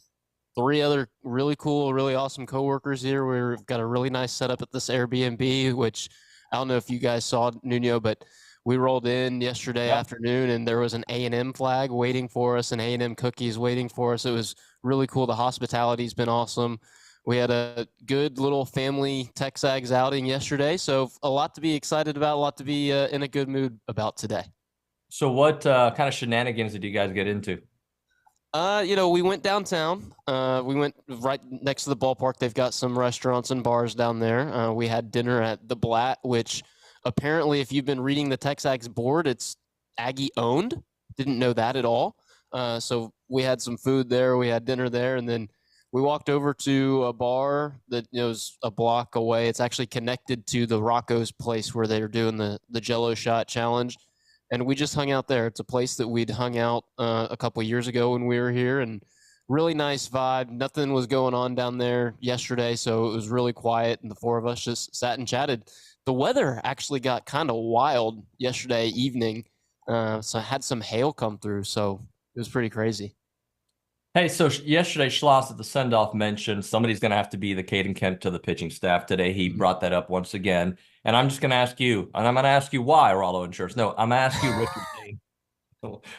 Who do you think is the position player that could maybe have a Caden Kent moment, and then the pitcher who could potentially have the Caden Kent moment? A position player that could potentially have a Caden Kent moment that's not Caden Kent, right? Because, I think their bench is a little short now, especially after the injury to Braden, right? I don't know who the additional outfielder is or something like that. Maybe it's Ryan Targach, right? If somebody goes down, Ryan Targach is probably going to be coming in, and we know what he did in his last at bat at Bluebell Park. Super awesome moment. I actually had it number 1 on my top 10 moments of the year so far, at least. So I think a guy like Ryan Targach is, of the few that they've got up here, he's the one that I'd highlight as the next potential guy to have a Caden Kent kind of moment. And then on the pitching staff, I've been adamant about it. I think Justin Lampkin's going to have to give you a huge, huge, huge performance somewhere this week if you're going to win a national championship. And then beyond that, I really liked what we saw from Caden Wilson. I know he's a guy you guys talked about with Coach Schlossnagle a couple segments ago, but that stuff, man, it's pretty electric for a true freshman. And as he gets more seasoning in his college career, I think the sky's really the limit for him. And I really found it interesting that he was likened to a Shane Sadeo in terms of stuff. And, that's pretty high praise coming from the head man himself. Yeah, and when I mention like a Caden Kent moment, and I'm not saying a grand slam but I'm just saying like, okay, I wasn't expecting that. It could be a regular day starter like Travis Chestnut, right? Like, are we going to get one of those moments from him? Caden Sorrell has certainly shown it at the regional and beyond of having those huge moments where like, okay, here he is. What about Caden Sorrell and his impact this College World Series? He's been fantastic since he's been in the lineup. I think when they inserted him in the lineup that Sunday before Mississippi State, you saw him right off the bat make a couple of plays defensively that Hayden Schott necessarily wouldn't have in left field. And he's really gained confidence from there. He's been really good at the plate.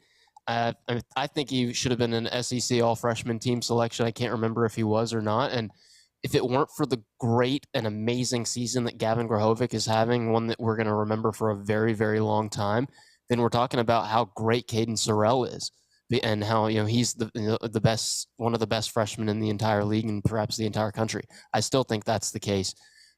I think he could have a big year. He's going to have to, or he could have a big week. He's going to have to be consistent and be the guy he's been all year defensively in the big outfield at Charles Schwab Field, Omaha.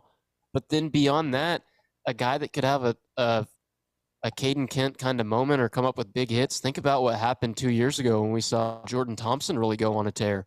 Had a couple huge hits in that win against Texas. So somebody that's of that size would be somebody like a Travis Chestnut, right? Travis Chestnut could have a couple big hits somewhere along the line. I think, Sorrell's a great guy to keep an eye on, but at this point I'm coming to expect big things from him because he's given us big moments throughout the year. Another guy that I think still going to have big hits is Ollie Camarillo. He's a guy that I'll watch offensively, and we know what he's done defensively all year as well. So I put on both hats at times, right? The Aggie Homer Maroon Goggles guy and the actual analyst. And I went on the Ags Knox podcast yesterday. They're asking me if I thought A&M was going to win the College World Series. And I did what talk show hosts are not supposed to do. I didn't give a hard take because I don't roll like that. I don't do like, oh yeah, we're 100% like I just don't roll like that. What I did say is that you can be a homer and an analyst at the same time and say, I would not be surprised if A&M wins a College World Series, at the same time recognizing how big of a loss it is to have Braden Montgomery out, Shane Sadeo out. And I still think they have enough and can win it. And when I say can, like, they have a good chance to win it. I'm very concerned about the first game because we know how hard it is to advance if you're in the loser's bracket. But this team with adversity, I mean, I don't want to say they play their best baseball, but they played great baseball with adversity many times. And there's a reason Vegas has them as the second best odds to win the national championship. It's not like Vegas just turned a blind eye to a top 5 pick or top 10 pick and Braden Montgomery going down and being lost for the year, or Shane Sadeo, your number 2 starter, being lost for the year. Vegas has all that information too. So if Vegas thinks A&M's capable of doing it, then why wouldn't other people? And I'll look at it and I'll go back to when Braden went down on Saturday afternoon, and people in our game thread were, beside themselves and looking for the closest cliff to jump off of, saying the season's over. Even without Braden Montgomery, I still think this lineup, 1 through 9, when you have Grahovic and Appel and Schott and Burton and Kent now and Chestnut, Camarillo, all of them. Now I left out Jace Lavallette's name, and that's a huge oversight on my part because he is the bell cow now of the offense, right? 1 through 9, this lineup is better offensively and defensively than that 2022 Ole Miss team we saw win the national championship without Braden Montgomery. You're here, right? And you're playing in what is now a regional format for the first, to get to the national championship series, but it's expanded. So you have the opportunity, if you keep winning, to use your bullpen arms, your bullpen weapons in Evan Aschenbeck and Chris Cortez more often than you would on a normal weekend. So yeah, why wouldn't you think A&M has a chance if they've got supreme talent and the offense and the format favors their bullpen? It favors everybody's bullpen, right? But yeah, A&M absolutely can. Just get to that national championship series, and then we'll see from there. But yeah, like I don't understand why people would be so upset or so concerned. I understand that losing Braden Montgomery is a huge, huge loss. And it was great to hear Coach Schlossnagle say today that surgery went well and they're hoping for a 110% recovery. And losing him certainly makes winning this national championship more difficult than it would have been. But they're still capable. Let's do one more segment, Richard, all right? Perfect. Cool. Be here on the other side. Yep. And on the couch. On the couch. With my blanket, because I'm very cozy. What kind of blanket is that? It's a baseball blanket that my sister made me. So, yeah, it's very nice. Shout out Julia Zane. She made that? That was not. Like you go and buy the fabric from a store, and then like you cut it and you can tie them together. It's it's not really a labor intensive process, right? It's not like she went and like sheared the sheep or anything like that.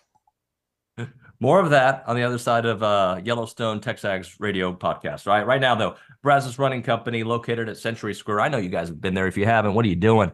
You need running shoes, you go to Brazos Running Company. You need any kind of fitness shoes, you go to Brazos Running Company. They're local, Aggie-owned and operated specialty running store, and they got all the top brands you can imagine there. Running gear and shoes, including sought-out brands like Brooks, On, Hoka, New Balance, you name it, they have it there at Brazos Running Company. If you're a runner, a walker, or interested in fitness at any level, the right shoe makes all the difference in the world. You better get the right shoe, and you better not have too many miles on it, because that's where injuries come. They got great brands beyond that. Birkenstock, Fiore, you name it. Father's Day, right around the corner, a couple days away. What you getting your dad? You should go to Brazos Running Company. Located at Century Square below the Star Cinema Grill in College Station, it's the Brazos Running Company.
About 3 minutes left here in our 9 o'clock hour of TexAgs Radio, presented by David Gardner's Jewelers Rollo Insurance Studio. Richard, when you look at our side of the bracket, do you like the matchups considering all these teams are elite? Do you think the other side is a little bit easier or more maneuverable? What do you think? To be honest with you, David, I haven't given it too much thought. I haven't looked too much into the 4 ACC teams that are here in Virginia, North Carolina, NC State, and who's the other one? I'm forgetting the other one. Florida State, excuse me. Florida State. So I haven't watched too much ACC baseball, so I don't know terribly much about them. But, Kentucky's been really good all year. And Tennessee's the #1 team in the country for a reason, and they've had a really great program for the last 3-4 years. It seems like a team that's always been capable of winning the College World Series, just hasn't gotten over the hump. I like that Tennessee's not on our side of the bracket, right? I like that it's not a 4-team SEC part of the bracket. So I think this part's probably a little bit tougher, but at the same time, I think that the familiarity, and you heard Coach Schlossnagle talk about that, with Florida helps A&M a little bit, at least, kind of get those jitters away because they've seen the opponent before. It helps them with the prep and stuff like that. So I like that, at least in game 1. And I like that you don't have to play a 3-game series against Florida like you did earlier in the year. It's a 1-game kind of, it is the most important game of the year this year right now because it's the biggest. It's the one in front of you. So you got to win it. And it obviously sets you up to be in the driver's seat moving forward if you can get to that 1-0 game later on Monday. So you've got your best weapons available to help you take down Jack Caglione and the Gators. I like that from the Aggie standpoint. And I think we'll worry about Kentucky and NC State in the future. Richard, I appreciate you, sir. We'll see you tomorrow on the Baseball Bunch. We will. See you later, Poppy. Have Later, fun in Miami. Thank you. Hola, Miami. All right, we're going to hit a break here. When we come back, Aaron Torres will join us. But before that, Schulte Roofing, an award-winning roofing company that provides in commercial residential services to Belleville, to Brenham, to Bryan, to College Station, to Conroe, to Montgomery, to Navasota, San Antonio, and the Woodlands, and of course those surrounding counties as well. Schulte Roofing is the home of the Bulletproof Roof Guarantee. You know that slogan, home of the Bulletproof Roof Guarantee. They are the industry's absolute best roofing system, roof installation warranty, and 100% satisfaction guarantee or your money back. They've been around since 1994, and they just continue to grow. That's why you see their trucks all around town. They've been growing to a top 100 roofing company. Call them up, 1-800-4ROOF. That's 1-800-4ROOF, or to go to SchulteRoofing.com. That's SchulteRoofing.com.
Back.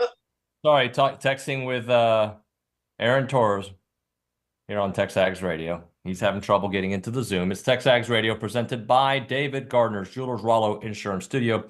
It is a time for around college football, college baseball, college basketball, you name it, here with Milliken Reserve, a College Station community featuring homes, trails, farms, and wide open spaces with a mission to build a healthy community. Take part in the Milliken Reserve Conservancy with a membership, by going to millikenreserve.com. As we figure out the AT situation, let's go to the Angry Elephant News and Social Center. That's where we find Riley Tunnicliffe. Riley, what do you have for us? Best segment ever. Even better.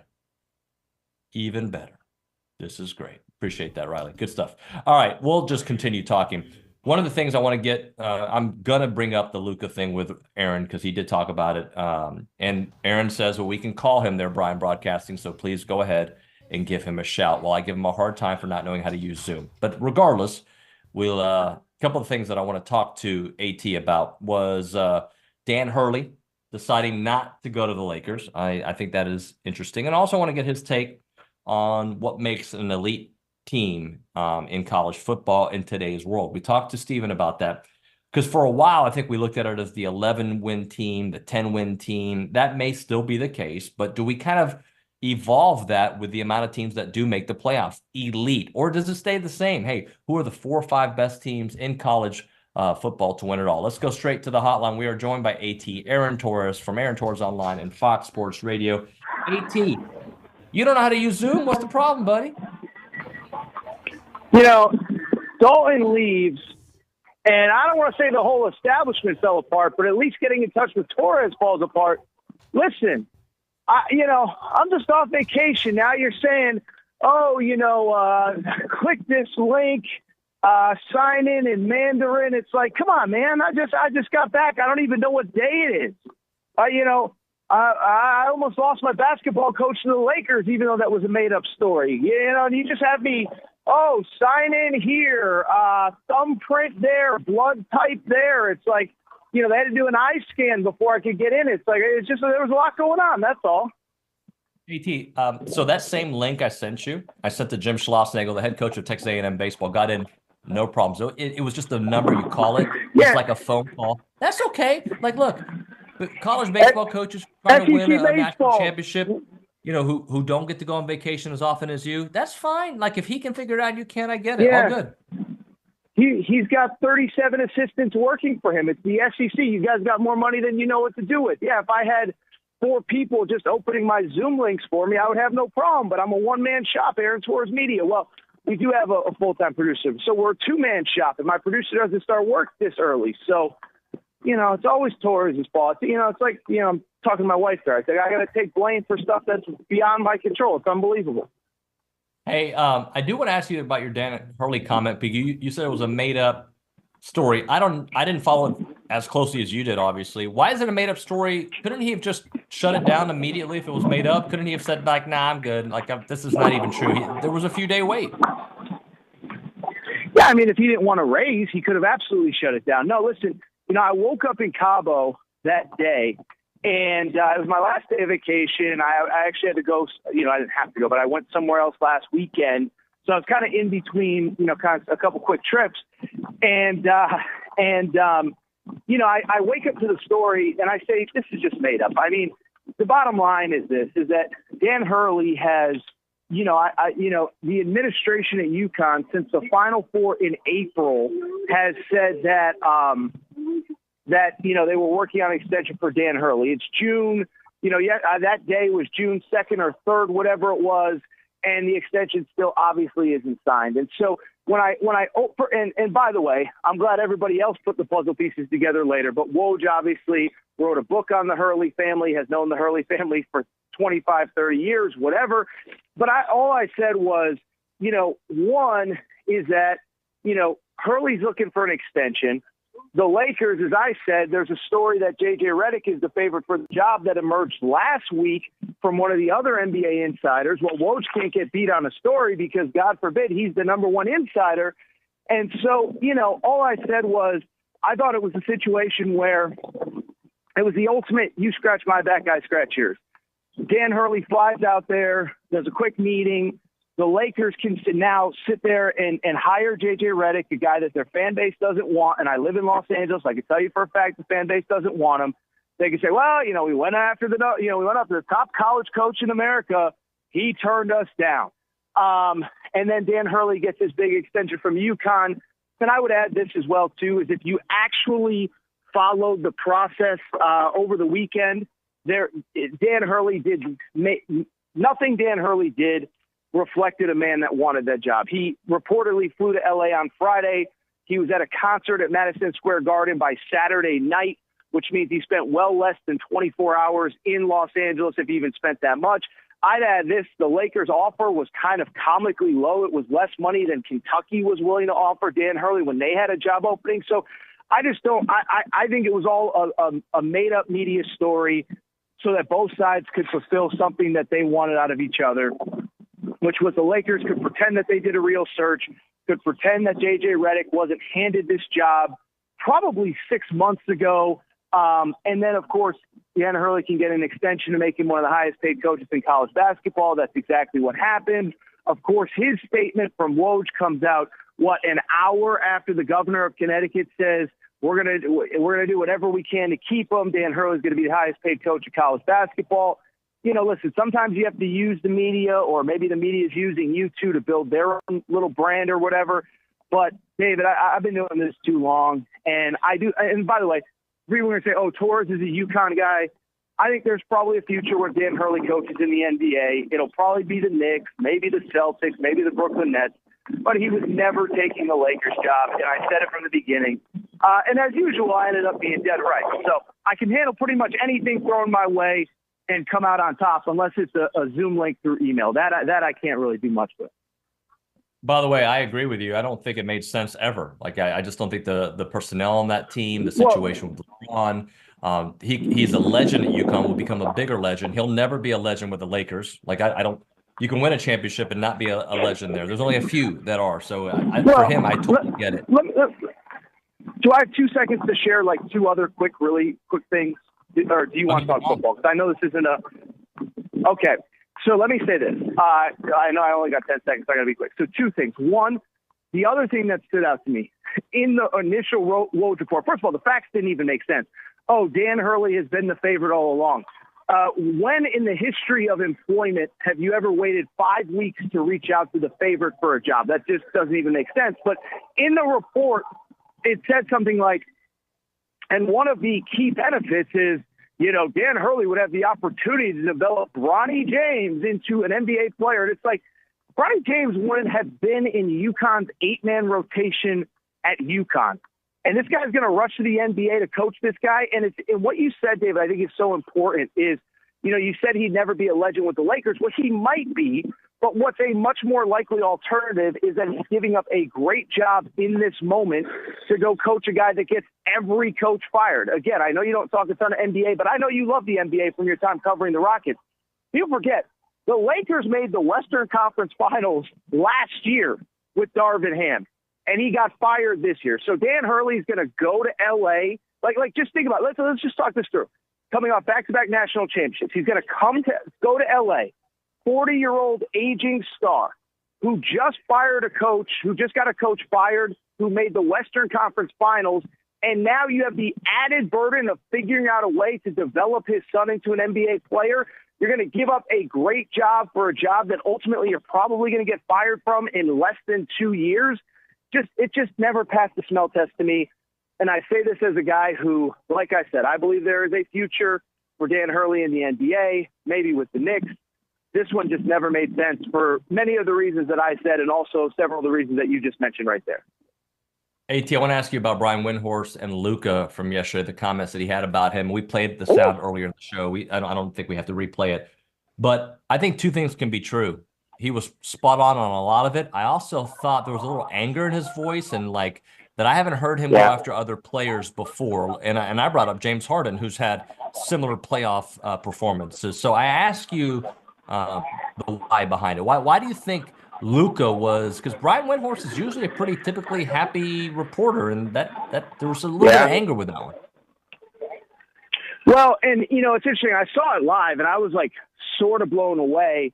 And, the only thing that I can say is that, I think there's a little bit of what we just talked about is I noticed at the end of the clip, towards the end of it, he said something to the effect of, listen, everyone in this organization has tried to get through to him and nobody else, and no one's been successful.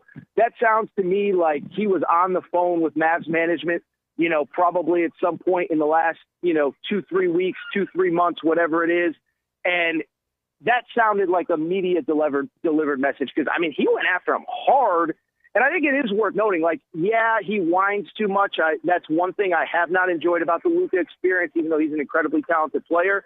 But two, the second thing is that, he is injured. I'm not an NBA insider, but I'm pretty sure that everyone's reporting that he, had to have a pain injection before game 2. So it felt a little aggressive to me. And like you said, it's kind of out of his personality.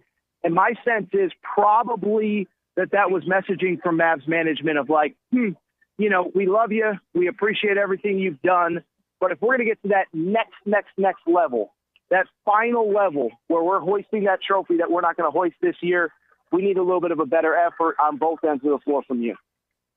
Talking to Aaron Torres here on TexAgs Radio, presented by David Gardner's Jewelers. AT, this just came out from Dennis Dodd about 40 minutes ago. Big 12 considering private equity investment of up to $1 billion and as much of 20% of the conference. The proposed deal from a Luxembourg-based firm would bring massive influx of cash to the league. This is the direction that college athletics are going. I'm not enough of a financial expert to understand what that means. Obviously, I understand that they're behind the SEC and Big Ten in terms of finances and whatever. But, one, I guess they are pretty far behind. But, how are you going to pay that back? If the insinuation is that we don't have enough money, whatever, to keep up, Kansas isn't going to turn into Alabama overnight in football, so I see stuff like that. And, I don't know. I don't really, I don't, it's the one thing I don't have a strong opinion on because I don't fully understand what it all means. I'd have to read the article. I'm also pretty anti, what's the right word there? Silicon Valley, that kind of stuff, because I just feel I don't know. I don't really have any strong opinion because I don't really understand what the end game would be other than to get money right now to put your schools on par with the SEC and the Big Ten. But I don't really understand how you would ultimately pay that back because the brand value of Kansas State football and Iowa State football isn't suddenly going to change with a couple more bucks. AT, I'll add this to it because I think it's interesting what that could do. And I don't know if anything could block this, but what we could see is Saudi money getting involved in college football because we've seen it with all of international soccer, buying teams, bringing events there, boxing, UFC. They're big in that, and we could see that happening in the world of college football or college athletics if this kind of business venture does happen with the Big 12. Isn't that crazy? 4 or 5 years ago, it's can't pay the players and whatever, and da-da-da. And, I'm not as anti-NCAA, whatever, but it's to go from, pretending that this was amateurism 3 years ago to Texas A&M may open, the 2028 season against, LSU in Dubai. It's I don't know. It's just crazy how everything's changed. We always knew this was a professional enterprise, at least at the highest level, the SEC, the Big Ten, et cetera. But it is crazy how quickly it's changed. And I'll say this, some of the private finance money, the private equity money, I understood. When it was clear that Florida State was trying to get out of the ACC, it might have to pay a $200 million grant in rights or something, and clearly the school couldn't come up with it. I could see that, but I also don't know, the Big 12 thing is weird, but yeah, David, I think that is where this is going. And I don't know, man, Like I said, it's a Thursday in June, and I just got back from vacation. I don't have my my thinking cap on enough to really think about what Saudi money coming into college football. Like, what are we even talking about? Saudi money into college football in June. What a world, man. What a world. But you know what? I hate that that's where we are in college sports, right? Where the business of sport sometimes becomes the bigger story than the actual sport itself. Well, and and this is like the most basic, obvious thing, but it's like, it has turned into such a business so quickly. And, one thing I will say, when all this like NIL stuff started, and it was clear, because the problem from the beginning was that the most powerful voices in sports media don't really care about college sports. Let's be honest, Stephen A. Smith, whatever, you know who I'm talking about. And just pay the players, just pay the players. So there's consequences when you just completely overhaul a system that's been in place for 100 years, literally overnight. And I think, I'm not going to be the guy that's like, I'm never watching college football again. But I do think there's something to showing up in College Station on a Saturday for a big game. And it's like, okay, so now Texas A&M Alabama is in Saudi Arabia. Okay, cool. You just lost the biggest home game on your schedule. What? So couple, suits that nobody knows will get rich. And I think the broader conversation, which I've said many times, the only people that are getting hurt here are the fans. I mean, David, let's talk about a best case scenario for Texas A&M. Everybody exceeds expectations, whatever. You go to the SEC championship game. Let's just say you win the SEC championship. Well, that's an incredible moment in time for Texas A&M, and I'm sure that everybody would take this hypothetical, but it still means 4 separate trips, to watch your team compete for a national championship. You got to go to Atlanta for the SEC championship. Then, of course, you have 3 neutral site games in the college football playoff. And it's like the fans are the ones that are getting hurt by all of this.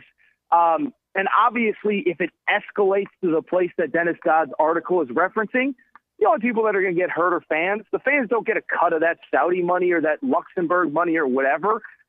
But this is the world that we've created, and I've said from the beginning, there's going to be unintended consequences to all this. I know everybody claims that they hate the NCAA, but the system that we had really wasn't that bad.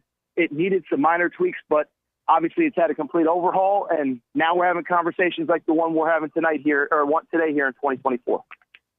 All right, let's close out with a real football question, and it's more of a quote from Jeff Levy. He says, he was quoted as saying, I don't know if I'll see a single team being undefeated in the league this year. Do you think that could be the case this year, that nobody from the SEC is undefeated? I mean, I think it's almost certain. And I'll say this, too, is that, and you and I have talked about this, is I think people are going to have to, readjust expectations so much in this new world of the SEC, where it's not only Texas and Oklahoma, but as I repeatedly say, there's no divisions, right? So, even a Georgia is the pinnacle of the sport. We all get that. Well, guess what? They replaced Vandy and South Carolina on the schedule this year with Alabama and Ole Miss. Well, they played Ole Miss last year. So Alabama and Texas. And oh, by the way, both of those games are on the road. So it's just, I just sit there and say, I think that is reality. And I think there are going to be really good teams that are 8-4, and 8-4 in a lot of places in the SEC in previous years would be considered a disaster. This year, it isn't going to be. And the good news is obviously you expand the playoff. It kind of changes the calculus a little bit, but look at Oklahoma. Look at Oklahoma's schedule, at LSU, Bama at home, Texas on a neutral. Their 7th toughest game is at Auburn, and every Texas A&M fan knows just how tough it is to go to Auburn and win. So, yes, I agree with that, almost 100%, is I just don't think it's realistic. I mean, like I said, Georgia has to go to Texas and Alabama. Alabama has to go to Oklahoma and LSU and Tennessee. It's just not realistic, but I just think this is the new world that we're entering. In many ways, I'm excited, but like I said, I think there's going to have to be a lot of people that adjust expectations, because what was attainable in a previous iteration of the SEC, I just don't believe is attainable in 2024 or going forward. I'll leave you with this thought. Other than Georgia and Oklahoma, all of the SEC teams that Texas will play this year finish with 7 or less wins. Really? Yep. Wait, say that one more time? Other than Georgia and Oklahoma, all of the SEC teams, not including Michigan, who's not the same Michigan team, let's be honest. Other than Georgia and Oklahoma, all SEC teams that Texas will play finish with 7 wins or below in 2023. Oh, but 2024 they could be improved, though, right? Oh, 100%. I mean, I think A&M is going to be one of those improved teams that went 7 and 5. That's what I was going to say. So what you're not saying is I'm projecting every team other than those two to go with seven wins or fewer, just that they did win 7 games or fewer. I think I'm just saying you compare that to what Oklahoma went through or is going to go through this year. If you project how the teams Oklahoma will face compared to the Texas teams and even A&M schedule, Texas does get a really good Michigan team, but they're not going to be the Michigan team from last year, right? So it seems like a favorable schedule to enter the SEC with the brands that they'll be facing, other than Georgia, who, by the way, they get at home. Well, all I'll say to that really quick, David, is I think that's an equally interesting proposition. It's not so much the SEC schedule, but the Big 12 schedule that they're leaving. In other words, was Texas a byproduct of being awesome and significantly improved under Steve Sarkisian? Yeah, I think they were improved, but were they that improved, or did they just have resources that nobody else in the Big 12 had? Because they did play a lot of close games last year. And so now all of a sudden, again, now you're playing at Texas A&M instead of at Iowa State, at whatever instead of whatever. So I see what you're saying, but I also think the inverse could be true as well. I'm just fascinated to see how the tougher schedule, was Texas really that good last year, or was part of it playing in the Big 12? I think we're going to maybe find that out this year, although to your point, the schedule is probably a little bit more manageable than just about anybody in the SEC. Yeah, and look, I'll give them they were very good. They were, and good teams find ways to win games. Bad teams find ways to lose games, and that's what we saw with A&M over the last 3 years. But we'll see how things change when there's a little bit. The pedigree of SEC teams is obviously ahead of the Big 12. I do like, by the way, there's only one team that didn't get Georgia or Alabama on the schedule, and it's the one that's claiming their new rival got the easy draw in the SEC. So that I find that interesting as well. As Texas hasn't played an SEC game yet. They got Pitbull performing on their campus to get everybody riled up, and David Nuño is already saying they're getting a favorable draw from the SEC offices. Interesting times indeed. Come on, man, it's favorable. Appreciate your time, AT. Thanks very much. I'd say not playing Bama and Georgia's favorable too. Missed you, bud. Look forward to doing it again next week. We'll talk to you soon. There's Aaron Torres on the hotline. And A&M, by the way. I don't know if favorable schedule is the way to phrase it, but the tough games are all at Kyle Field, which does make a difference. We'll hit a break here. We'll come back with an open segment, talk a little news in the SEC. Riley's got some stuff for us. Right now, the ground shuttle, they offer frequent and reliable shuttles from Bryan-College Station to George Bush Intercontinental Airport there in Houston. If you've done that trip to Bush Airport, you know how frustrating it can be trying to find parking there, right? It's either all the garages are full or there's construction, you can't get there, you run late. If you're just a few minutes late coming from College Station, you're screwed. Let Ground Shuttle take care of you. They're right there in South College Station. You'll love it, right next to Casa de Brazil. They drop you off at your office if you want it that way, or you can have it where you can park on their lot, secured parking for 4 days for free, and beyond that, just a little bit of a fee. They have 9 shuttle times every weekday, every hour and a half, and then 5 shuttle times on the weekends every 2.5 hours. Excellent for business travelers and commuters. And they also have charger service anywhere in Texas. So go to that concert in Dallas, have them take you. It'll be a phenomenal way to go. 14-passenger van. You will love it, absolutely. They are local. They'll take care of you. Camilo's there, and he'll take your phone call, and he will not book anything that he cannot guarantee. Go to the website, groundshuttle.com, groundshuttle.com, or you can call them up, 855-303-4415, 303-4415.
We're back here on TexAgs Radio, presented by David Gardner's Jewelers Rollo Insurance Studio. I'm in South Florida doing the show. We have a crew in Omaha that's been piping in on the show. We'll get with them tomorrow for the baseball bunch. Scott Clendenin will be there in Omaha as well. Bronny and Zane, of course, staying at the same location. So we'll talk to all those guys here tomorrow on the program. We'll have Kendall Rogers joining us from Omaha here shortly. But let's do a little SEC storylines. We go to the Angry Elephant News and Social Center. Riley Tunnicliffe is there. Riley, I know you've got some storylines for us. Yeah, I do. So the SEC ACC Men's Basketball Challenge has been announced, and so that's going to be Arkansas at Miami, and this all starts December 3rd, and that's a Tuesday. Notre Dame at Georgia, Kentucky at Clemson, Florida State at LSU, Ole Miss at Louisville, Cal at Missouri, Georgia Tech at Oklahoma, South Carolina at Boston College, Syracuse at Tennessee, and then finally Wake Forest at Texas A&M. And then Wednesday, we're going to have Alabama at North Carolina. That's probably the one I'm most excited for because of that Final Four rematch. I think that could be an exciting game. It could be a really exciting game. And then Auburn at Duke, Virginia at Florida, Pitt at Mississippi State, Texas at NC State, and then Vanderbilt at Virginia Tech. So a little bit more on that Wake Forest game for A&M. So there's a couple storylines that I'm interested in, and Steve Forbes was an assistant coach for Billy Gillispie back in the day. And obviously Buzz Williams was also on that staff. So there's a connection there. There's also Antanas Kavalauskas, who was a fun player to watch on that team. They used to call him AK-47. He's dear friends with Logan Lee, who's obviously a frequent contributor and a TexAgs, former TexAgs employee, but he's always a TexAgger. But so those are some storylines in that ACC-SEC matchup that I'm interested in. I haven't seen AK in forever. It would be great to see him. And, A&M hoping to do what they did the last couple of years, but go even further. So close to making it to the Sweet 16 this past year. Hopefully this will be the year that they do that. What else do you have for us, Riley? The SEC announced the start time windows for the 2024-2025 football season for the first time ever. And I think that's awesome. I think that there's a lot of there's a flex option. There's the flex option between the 2:30 to the 7:30. So depending on how big of a game that's going to be for that weekend, it could be flexed to a nightcap or a mid game, because now that SEC is on ABC, they've got a lot more real estate.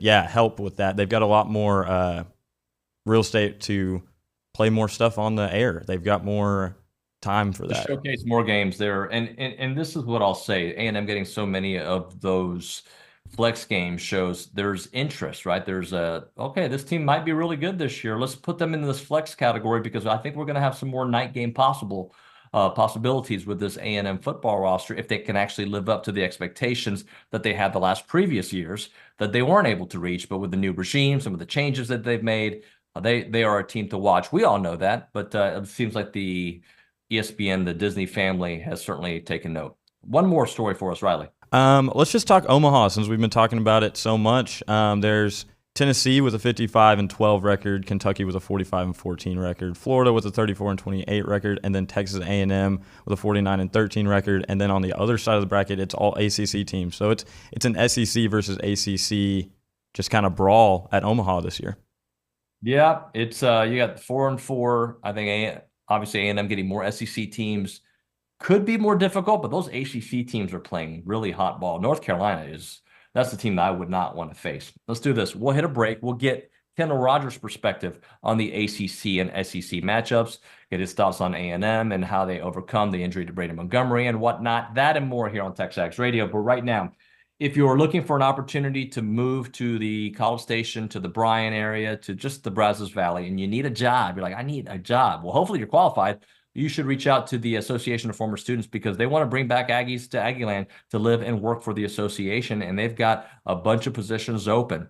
I know recently marketing was open, fundraising, former student programs. They're the nation's premier alumni association and the oldest organization supporting A&M in support of that Aggie network, and they play a part in every Aggie story. We're talking howdy to here there. Don't miss opportunities to help out the association with howdy socials, Aggie Reading Day, class reunions, and everything in between. Join a team that exemplifies those Aggie core values, and you know them: excellence, integrity, leadership, loyalty, respect, and selfless service, all in support of that worldwide Aggie network.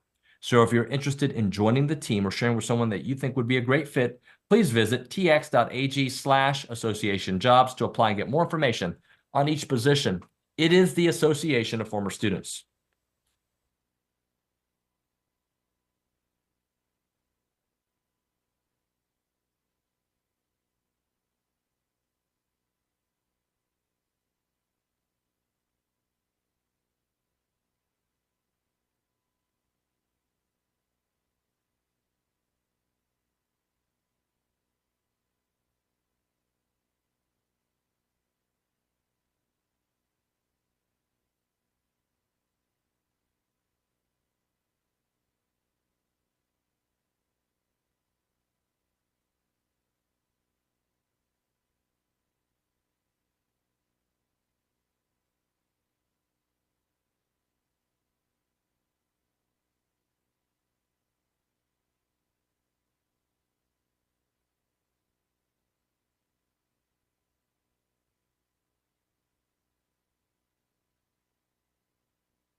All right, we're back here on TexAgs Radio. We're presented by David Gardner's Gilles Rollo Insurance Studio. Let's go straight to the hotline. Kendall Rogers, I believe, made his way to Omaha yesterday. Kendall, are you there? I'm good, man. How are you? Wonderful, buddy. So how's Omaha, and what's the experience been like so far, the 24 hours you've been there?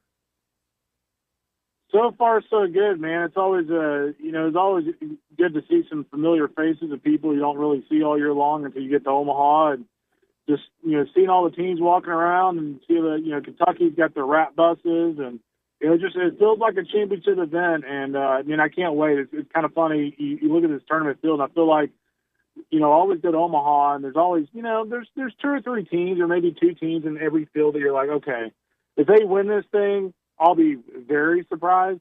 I think when you look at this field overall, it's hey, if anybody wins this thing, I wouldn't be surprised. So it'll cause some nervous moments for A&M fans and other fans of these other teams, but it should be some awesome baseball when you don't know what to expect really. You know, we're so far removed from the game 2 against Oregon, but I haven't spoken to you in a week, so let's kind of get into that. Actually, 8 days. Just what did you think during that 7th inning as it started spiraling out of control for Oregon? Yeah, well, my first thought was, early in the game, before that big inning, I was thinking, yeah, we're going to be playing another game here tomorrow night because Brockmore had gotten in a really nice group for Oregon. A&M was pressing a little bit, I thought, offensively. They were keeping up a little bit, but like you thought the way Oregon was hitting the ball that they would just continue kind of stacking up runs, being one of those teams that's just really hard to catch up with them. But, you look at that inning as a whole. I mean, I think there are a lot of moving parts that inning. You have Oregon. I cannot believe that they did not have anybody up in the bullpen, even until it got to 8-8. It took the 8-8 for them to actually get someone up throwing soft toss the bullpen. So I think the moment kind of caught up with them. It's very seldom that I look at college baseball and go, hey, the crowd affected that. But 100% in that situation, not only did the crowd affect Brockmore on the mound, but I thought the crowd affected Wise to some extent. I think things kind of caught up with him a little bit, and obviously, it turned out the way it did. But I just think you look at this A&M team, and somebody asked me yesterday, like, hey, what are the teams that you feel like are the teams of destiny here? And you look at North Carolina on the one side of the bracket, and all the big hits they got throughout the postseason, and then man, I'll look at A&M. You look at the little bit of luck they got against Texas with the ball hitting hitting third base to essentially win that game. You look at Braden goes down, Tadeo goes down, and what happens? The guy that replaced Braden Montgomery, who's got 2 home runs all year, gets both hits in that big inning and hits a grand slam. It's just a lot of things seem to be coming together for A&M, and this is just a team that it just seems like no matter who goes down or what adversity they face, like they find a way to get out of it, and it's pretty impressive. I've been verbalizing all week that it's very difficult to overcome Braden Montgomery's injury and losing a starting pitcher in Shane Tadeo. And I think there are going to be very difficult odds moving forward. That being said, this team still can and might, and there's a reason that Vegas has A&M right after Tennessee as the favorites, even with the injuries. Yeah. Well, here's the thing about the College World Series is, losing Tadeo hurt.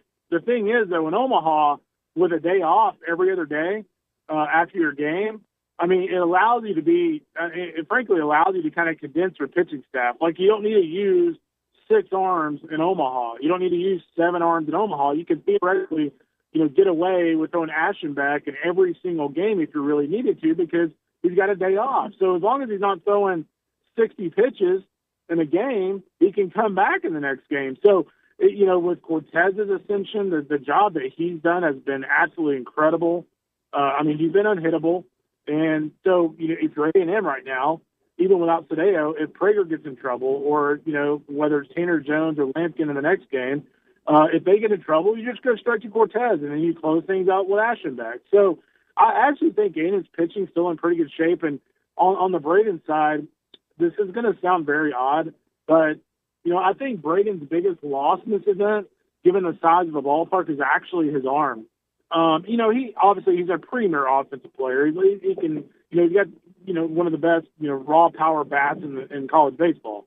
But, Braden is one of those guys that, man, he was an automatic single if you hit the ball to right field, even if you hit the ball against the wall. So I actually feel like his loss is going to be felt a little bit more defensively, just because when teams hit a ball to the wall to right field, they had to respect the arm. And now, it's not to say that, Jace has a weak arm, but it's just not Braden Montgomery's arm. We're talking to Kendall Rogers here on TexAgs Radio. So what do you think about, from D1 Baseball, by the way, what do you think about the side of the bracket that A&M got, considering a couple SEC teams, considering Tennessee, I think, has a little bit more difficult of a road? Yeah, I think if you look at A&M's side of the bracket, I think if you're A&M, I think you're okay with playing Kentucky or NC State. I actually like NC State in that match against UK. They played really well as of late. They're very offensive, but they've got a pretty good bullpen. So I think A&M matches up pretty well with either of those two teams. Florida, I get it. They've done it for the last 2 weeks, but with Florida, the thing is still the same with me. Like, okay, will they be able to continue this level of play? They've obviously played great the last couple of weeks. The one thing I would keep an eye on this weekend and throughout Omaha is Brandon Neely. They kind of had to ride him a little hard last weekend. So, does he come out sharp, whether it's against A&M or the next game? Does he come out sharp out of the bullpen this week? But, the key for Florida is I actually think Prager matches up really well with them in this ballpark because Florida's offense, especially lately, has been very predicated upon the long ball. And this is not a ballpark where you want to have to hit a long ball to score some runs. Whereas at A&M, yeah, they've hit a lot of long balls this year, but A&M, I mean, they work counts better than any team in college baseball, and they're going to put guys on the bases. Kendall, isn't it interesting, too, because, you have two schools of thought. You have Florida, who's hot, hot, hot, reminding people of Ole Miss from a couple years back. That being said, it is a short sample size. And then you got teams like A&M and Tennessee, who have been excellent all season long, but you can make arguments for the hot team over the team that's been the most consistent. Yeah, for sure. I mean, it all kind of varies year to year. There's so many times the hot team wins it, and there's so many times that, the team that was best in the mean of the season ends up winning it. So, yeah, I think we'll find out pretty quick. I think for Florida to win that bracket, I think they're going to have to win the opening game on Saturday. If they don't win the opening game against A&M, I don't see how they're going to be able to get through that bracket just because I just don't think they have enough on the mound compared to some of those other teams. So whereas I think A&M, again, they have the security blankets in the bullpen. The offense is going to work counts against any team. And so, yeah, it's going to be fascinating, man. I can't wait to see how things kind of unfold. On the other side of the bracket, I'm fascinated by North Carolina, the way they've been playing recently. How do you think they match up if they do get Tennessee in that game too? Yeah, the thing about North Carolina is, A&M probably has the best 1-2 punch out of the bullpen, and Chris and Evan. But in terms of depth, North Carolina probably has the most depth in the bullpen. You look at Matty Matias and the job that he's done for them. Dalton Pence is a big arm out of the bullpen for them. Shea Sprague has done a really nice job in kind of a hybrid role. So they've got a lot of arms. And the thing I like about them, too, is, we talked earlier about, Braid's impact defensively. How about Vance Honeycutt's impact defensively for UNC? I mean, this is a guy that, especially in this ballpark, can really, really close up those gaps quite a bit. And so I think that really helps them. They play good defense. And, again, they've got key hit after key hit. And they might be the most tested team in the postseason, coming into this. Because, remember, they had to hit a walk-off against Long Island in the regional. They had to go through the grinder against LSU in a regional final, and then they got 2 big hits against West Virginia. So, boy, they have faced every single situation. They passed every test so far. Kendall, I think it's an interesting talking point that these coaches like Schloss and everybody left here has to maneuver through the College World Series, also think about the transfer portal, kind of recruit his own players, and also recruit players that are in the portal, but not losing focus of what's the task at hand, which is winning a national championship. A&M, though, keeping Wyatt Hensler, I thought was a big deal, and then picking up another guy. It's a delicate balance, though. No, it really is. It's kind of funny. I always tell people about this. Last year when LSU clinched a spot in the championship series, I saw Jay Johnson, kind of like scratching his head in the corner of the hotel lobby. And, I know Jay really well. So I was like, man, what's wrong, dude? He's like, hey, I got kids in the portal that are visiting all these different places, and I'm up here in Omaha playing for the national championship. And he's like, trust me, I'm happy to be here, but I'm way behind the 8 ball by being up here because, if you're A&M and you're Nolan Kane and you're Jim Schlossnagle and Max Weiner, you can't just go home and do a visit with a transfer portal player. So all these kids are going to LSU, Mississippi State, whatever, while you're up here in Omaha. So you got to be on the ball. You almost have to be obsessive about it a little bit to stay on the ball on it. But I kind of feel like with the same with LSU last year, if A&M's here for a long time, I think the portal kind of takes care of itself. Kendall, what do you think is the key thing that A&M has to accomplish against Florida to stay on the winner side of the bracket? To me, it's all about Ryan Prager. Obviously, they'll turn to Cortez when they need to. He threw really well against the Gators in Gainesville. But I think it's imperative for Prager, just for the longevity of this tournament, it's important for Prager to go out there and throw well after he struggled last weekend. If he struggles again, then, not to say that, it's going to be it's going to happen over and over and over, but you don't want that to creep in your mind that, okay, maybe I've lost it a little bit as the tournament goes on. So I think if Prager goes out there and throws well, A&M's offense continues to work counts, get on base, score some runs, I think it not only bodes well against Florida, but it bodes really well moving forward, because at that point, if Prager throws well, A&M wins, and then you essentially don't have to bring him back until the bracket clincher game, which would be later in the week. So, I still have A&M getting out of this bracket. I don't see anything that tells me otherwise. Obviously, losing Montgomery hurts. I think Sadeo, at least on this play, what's funny about Sadeo is if it was a regional, I would actually be more concerned that he's out. But because of this tournament format, it kind of diminishes the impact. But again, I still have A&M winning this bracket. I think they'll win it. Kendall, appreciate you, sir. Enjoy Omaha. I'll talk to you soon. You got it, buddy. I'll try to keep Ronnie out of trouble. Please do. And Zane too, man. Thanks so much. See you, bud. Later. Kendall Rogers, D1 Baseball. We'll hit a break here and do one final short segment on the other side. Right now, we're talking about Rollo Insurance. They are the official insurance provider of TexAgs Radio. The difference is real. And when I say the difference is real, they want to make sure that you're in the best insurance situation for you and your family, right? We talk about my kids all the time who are about to start driving. Morgan's looking into it, trying to find us the right situation for us. And it's going to be expensive. We know that. But we're going to try to maneuver through that and get ourselves in the right position. That's what they do at Rollo. And by the way, they're super local. When I say super local, their headquarters is on Highway 6. They're in College Station, and you'll see them all around town. That's what they do. Jackson's all around, Jason's all around, Morgan's all around, Keith is all around, and their entire staff is all around. But you can find them in 53 offices in the great state of Texas and beyond as well. The phone number for Rollo Insurance, 888-44-ROLLO, or go to rolloinsurance.com. That is 888-44-ROLLO, or go to rolloinsurance.com.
All right, guys, it's time to end the day with Double Dave's. Caller number 12, 979-693-1150. We'll hook you up with your choice of a dozen pepperoni rolls or a large one-topping pizza from Double Dave's, who have been serving Aggieland since 1984 with your favorite pizza and world-famous pepperoni rolls. Reliable in-house delivery, bringing piping hot goodness straight to your door. Just click on doubledaves.com, and your favorites will be on their way. All right, let's go to the Angry Elephant News and Social Center. Aggies gather at the Angry Elephant. That's where we find Riley Tunnicliffe. Riley, close us out with some stuff. We've been talking a lot about baseball, but softball just landed a commitment from a Washington pitcher, Sydney Peters, yesterday. Her stats are an 8-1 record, 3.35 ERA, and 70 strikeouts. I think this could be a huge addition to the Aggie softball team. First of many, I believe, that will be coming for Trisha Ford and company. Or not even that. I think this is not her first, excuse me. This is her second that they've gotten. Yeah, I fully expect some more. You want to close this out with anything else, Riley? I thought it was a great show. We had some really good guests on. I'm excited to see what goes on in Omaha. Excited for Saturday and then the rest on. I'll be there on Monday and I think Tuesday. So it should be a fun trip. You'll be in Omaha for that? Yes, sir, I will. I'm making a trip down there with some buddies. Cool. All right, man. Thank you very much. Good work today. All right, so tomorrow on the program, we will have two guys and a baseball show. Ryan Brauninger is going to join us, as is Scott Clendenin. We'll do the 9 o'clock hour with those guys. Olin, obviously, in the 8 o'clock, and then Billy Lucci to close us out. My thanks to all of our great guests on today's program. It was a loaded show. We had some good stuff on there. We obviously had OB. We had Stephen McGee, got into some great conversations. We had Bronny, we had Schloss, we had Zaniac, we had AT, and of course we had Kendall Rogers to close it out here on the show. All right, that's going to do it for TexAgs Radio on a Thursday. We'll see you mañana.